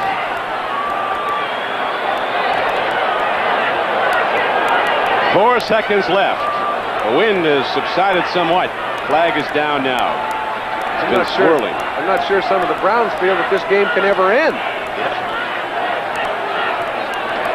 Been a full workout. Well, you don't find many 3.5-hour football games. They're all standing in Cleveland as the Browns are 4 seconds away from beating the Pittsburgh Steelers for the first time since '76. Stout with wide receivers set all over the field. He's got 4 guys are going to be running deep patterns. He's got the long arm and he needs it. There's the gun ball. Jim Smith catches it. And there he is down at the 47-yard line, and time runs out. And the Cleveland Browns upset the Pittsburgh Steelers. Art Modell with something to celebrate, as do the packed house that came to Municipal Stadium, Cleveland Stadium. Cliff Stout gave it a good shot. He played a heck of a game. But the Cleveland Browns prevail, rallying from behind to win 27-26. Now to New York and Bryant Gumbel. Thank you, Don Criqui. Great ball game. So the Steelers have now lost 3 straight, but on this 8th Sunday of the NFL season, you should know that the Bills have beaten the Patriots. The Giants have lost their 7th straight.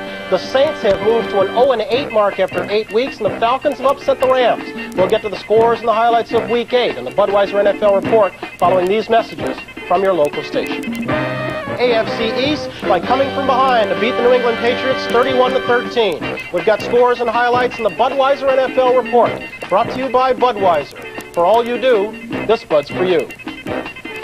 Hello again, everyone. Bryant Gumbel welcoming you back to our NFL 80 studio. That Bills-Patriots game, just one of many big ones on this 8th Sunday of the NFL season. Another big one was played in Cleveland, where the Browns turned back the Pittsburgh Steelers. Final there was 27-26. Let's go back to Municipal Stadium in Cleveland and join John Brody and Don Criqui. Gentlemen?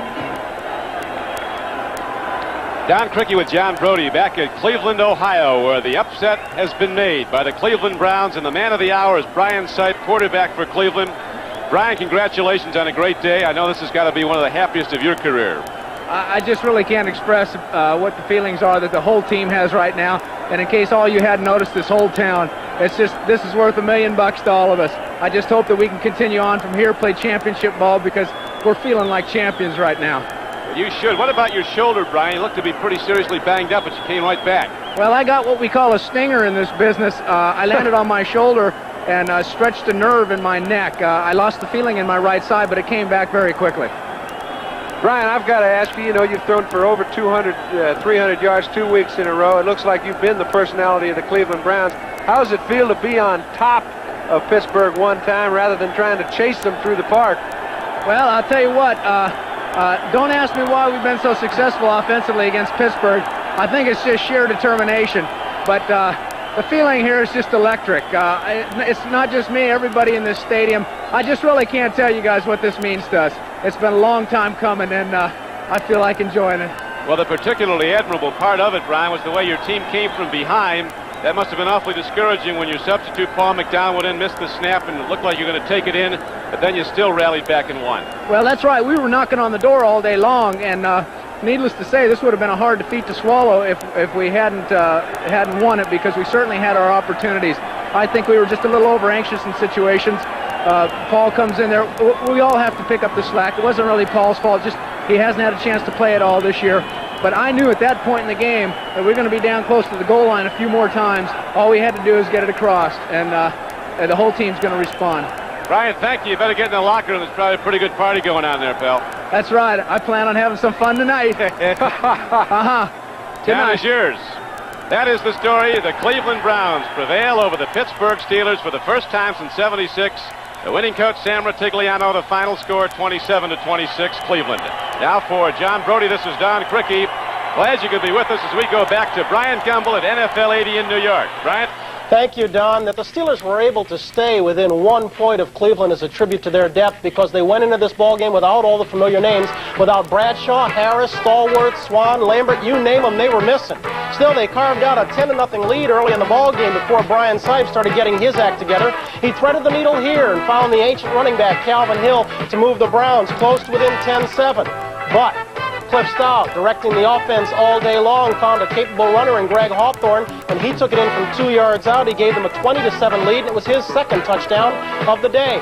Brian Sipe, though, kept coming back. Here he completed a touchdown pass of 6 yards to Greg Pruitt. Cliff Stout came back to match that one, completing one to T.O. Bell. It set the Steelers up in business again, moved them into a 26-14 lead, and that's when Sipe and company started getting serious. Brian completed another touchdown pass, this one of 7 yards as he was going down to Greg Pruitt, but they missed the point after, so it was 26-20 with about 4 minutes left when Sipe took to the air and found number 82, Ozzie Newsome, corner of the end zone. Touchdown. Don Cockcroft's extra point made it 27-26. That's the way it ended, and the defending world champions have now lost 3 in a row to the Bengals, to the Raiders, and to the Browns. We'll come back after this word from Budweiser. Losing streak. They ended the Patriots' 5-game winning streak, and they gained a share of first place in the AFC East. They did all this by virtue of a 31-13 victory over the New England Patriots. Ball game not for the faint of heart. Sugar Bear Hamilton never saw the end of it. He was carried off in the first half. Bills were down 3-0 when Joe Ferguson started finding Frank Lewis's fingers very enticing. Hit him for a 14-yard touchdown pass, came back, hit him with a 13-yarder. They took a 14-3 lead into the locker room at halftime. When the Patriots came back out, they did so throwing on the arm of Steve Grogan. Grogan up top to Russ Francis, 26 yards. Suddenly the Patriots within 4. But a Greg Cater punt sealed New England down to the 1-yard line. The Bills' defense took over from there, and the Bills coasted home with a victory 31-13. Fourth quarter star was Joe Cribbs. He had 118 yards in the day, 2 touchdowns of 16 yards and 5 yards. The rookie from Auburn now has 10 touchdowns on the year, 9 of those by rushing. Chuck Knox's Bills into a share of first place. They beat the Patriots 31-13. The Giants aren't beating anyone of late. They had it all going for them today. They were playing at home against a Denver club that's having its problems. Still, the Giants lost their 7th straight final in the Meadowlands 14-9. Phil Simms made the biggest error of the day. After his ball club had moved in front 3-0, Denver Broncos came on. Jim Jensen with a 33-yard run here. It set up the first touchdown of the day. Jensen did the leg work, the final 2 yards, going over the left side just like that. Broncos were out in front 7-3. But the Giants came back. 3 Joe Danello field goals had them in front 9-7 when Phil Simms made the game's crucial error. Looking for a receiver here, he instead found safety Billy Thompson, and when Thompson returned it deep into Giant territory, the Broncos were in business and set to take the lead for good. They did just that. Otis Armstrong going the final yard, going over the right side. Point after made it good, and the Denver Broncos moved to a record of 4-4 by beating the Giants 14-9. And for Ray Perkins and the lowly Giants, it figures to be a long season. They are now 1-7. This after winning their opening game against the Cardinals in the opening week. They have lost 7 straight. We'll come back after this word from Budweiser. Premise in the NFC West today between the Rams, who had won 5 straight, and the Falcons. The Falcons came up a winner 13-10. Tonight, both teams are 5-3, tied for the lead in the NFC West. Pat Hayden on the sidelines again. Ferragamo is the top-ranked quarterback in the league, but it was the Falcons who got on the board first. Bartkowski completing to Alfred Jackson, 6-0 point after was no good. A Frank Corral field goal moved the Rams to within 3 of 6-3. Then in the third quarter, Ferragamo airing it out. Look at this one, 74-yard touchdown pass to number 87, Drew Hill. Just like that, the Rams were in front 10-6. Ball game looked like it would end that way with a 1:15 left. Falcons had 4th and 11. You wonder why these guys have been called the Cardiac Kids. Watch this ball game. This is snatching victory from the jaws of defeat. Steve Bartkowski throwing long, and that is Alfred Jackson behind Pat Thomas. 54-yard touchdown reception, point after good. And just like that, the Atlanta Falcons end the Rams' 5-game winning streak and move into a share of the lead in the NFC West. Falcons a winner at home, final there 13-10. Green Bay Packers, an upset winner over the Minnesota Vikings today. Final there, 16-3 in Wisconsin. Lynn Dickey, 2 touchdown passes, 1 of 4 yards to Bill Larson, 1 of 12 yards to Paul Kaufman. The once proud Vikings are now 3-5. The Packers go to 3-4-1. The New Orleans Saints are 0-8 after 8 weeks. They came up 8 points short against the Washington Redskins today. Final at RFK Stadium, 22-14. The Redskins are now 3-5, but still looking up at the Cowboys and the Eagles in the NFC East. Ball game still in progress in Baltimore. What has happened to the Colts offense today? Cardinals really have it in check. In the third period, Cardinals are out in front 17-3, 2 touchdowns, one by Otis Anderson from 4 yards out, did it on the ground. Jim Hart went up top to Pat Tilley from 11 yards out. That's the one through the air. Cardinals in front 17-3. Ball game's just getting underway out on the coast. The Oakland Raiders are out in front of the Seattle Seahawks by a score of 3-0 in the second period. Seattle has beaten Oakland 4 straight times. Cincinnati against Houston. This one's going on in the Dome. The Bengals looking to move to the 500 level. If they can, that's where the Oilers will be at 4-4. Cincinnati is out in front by a score of 3-0. That ball game in the second period.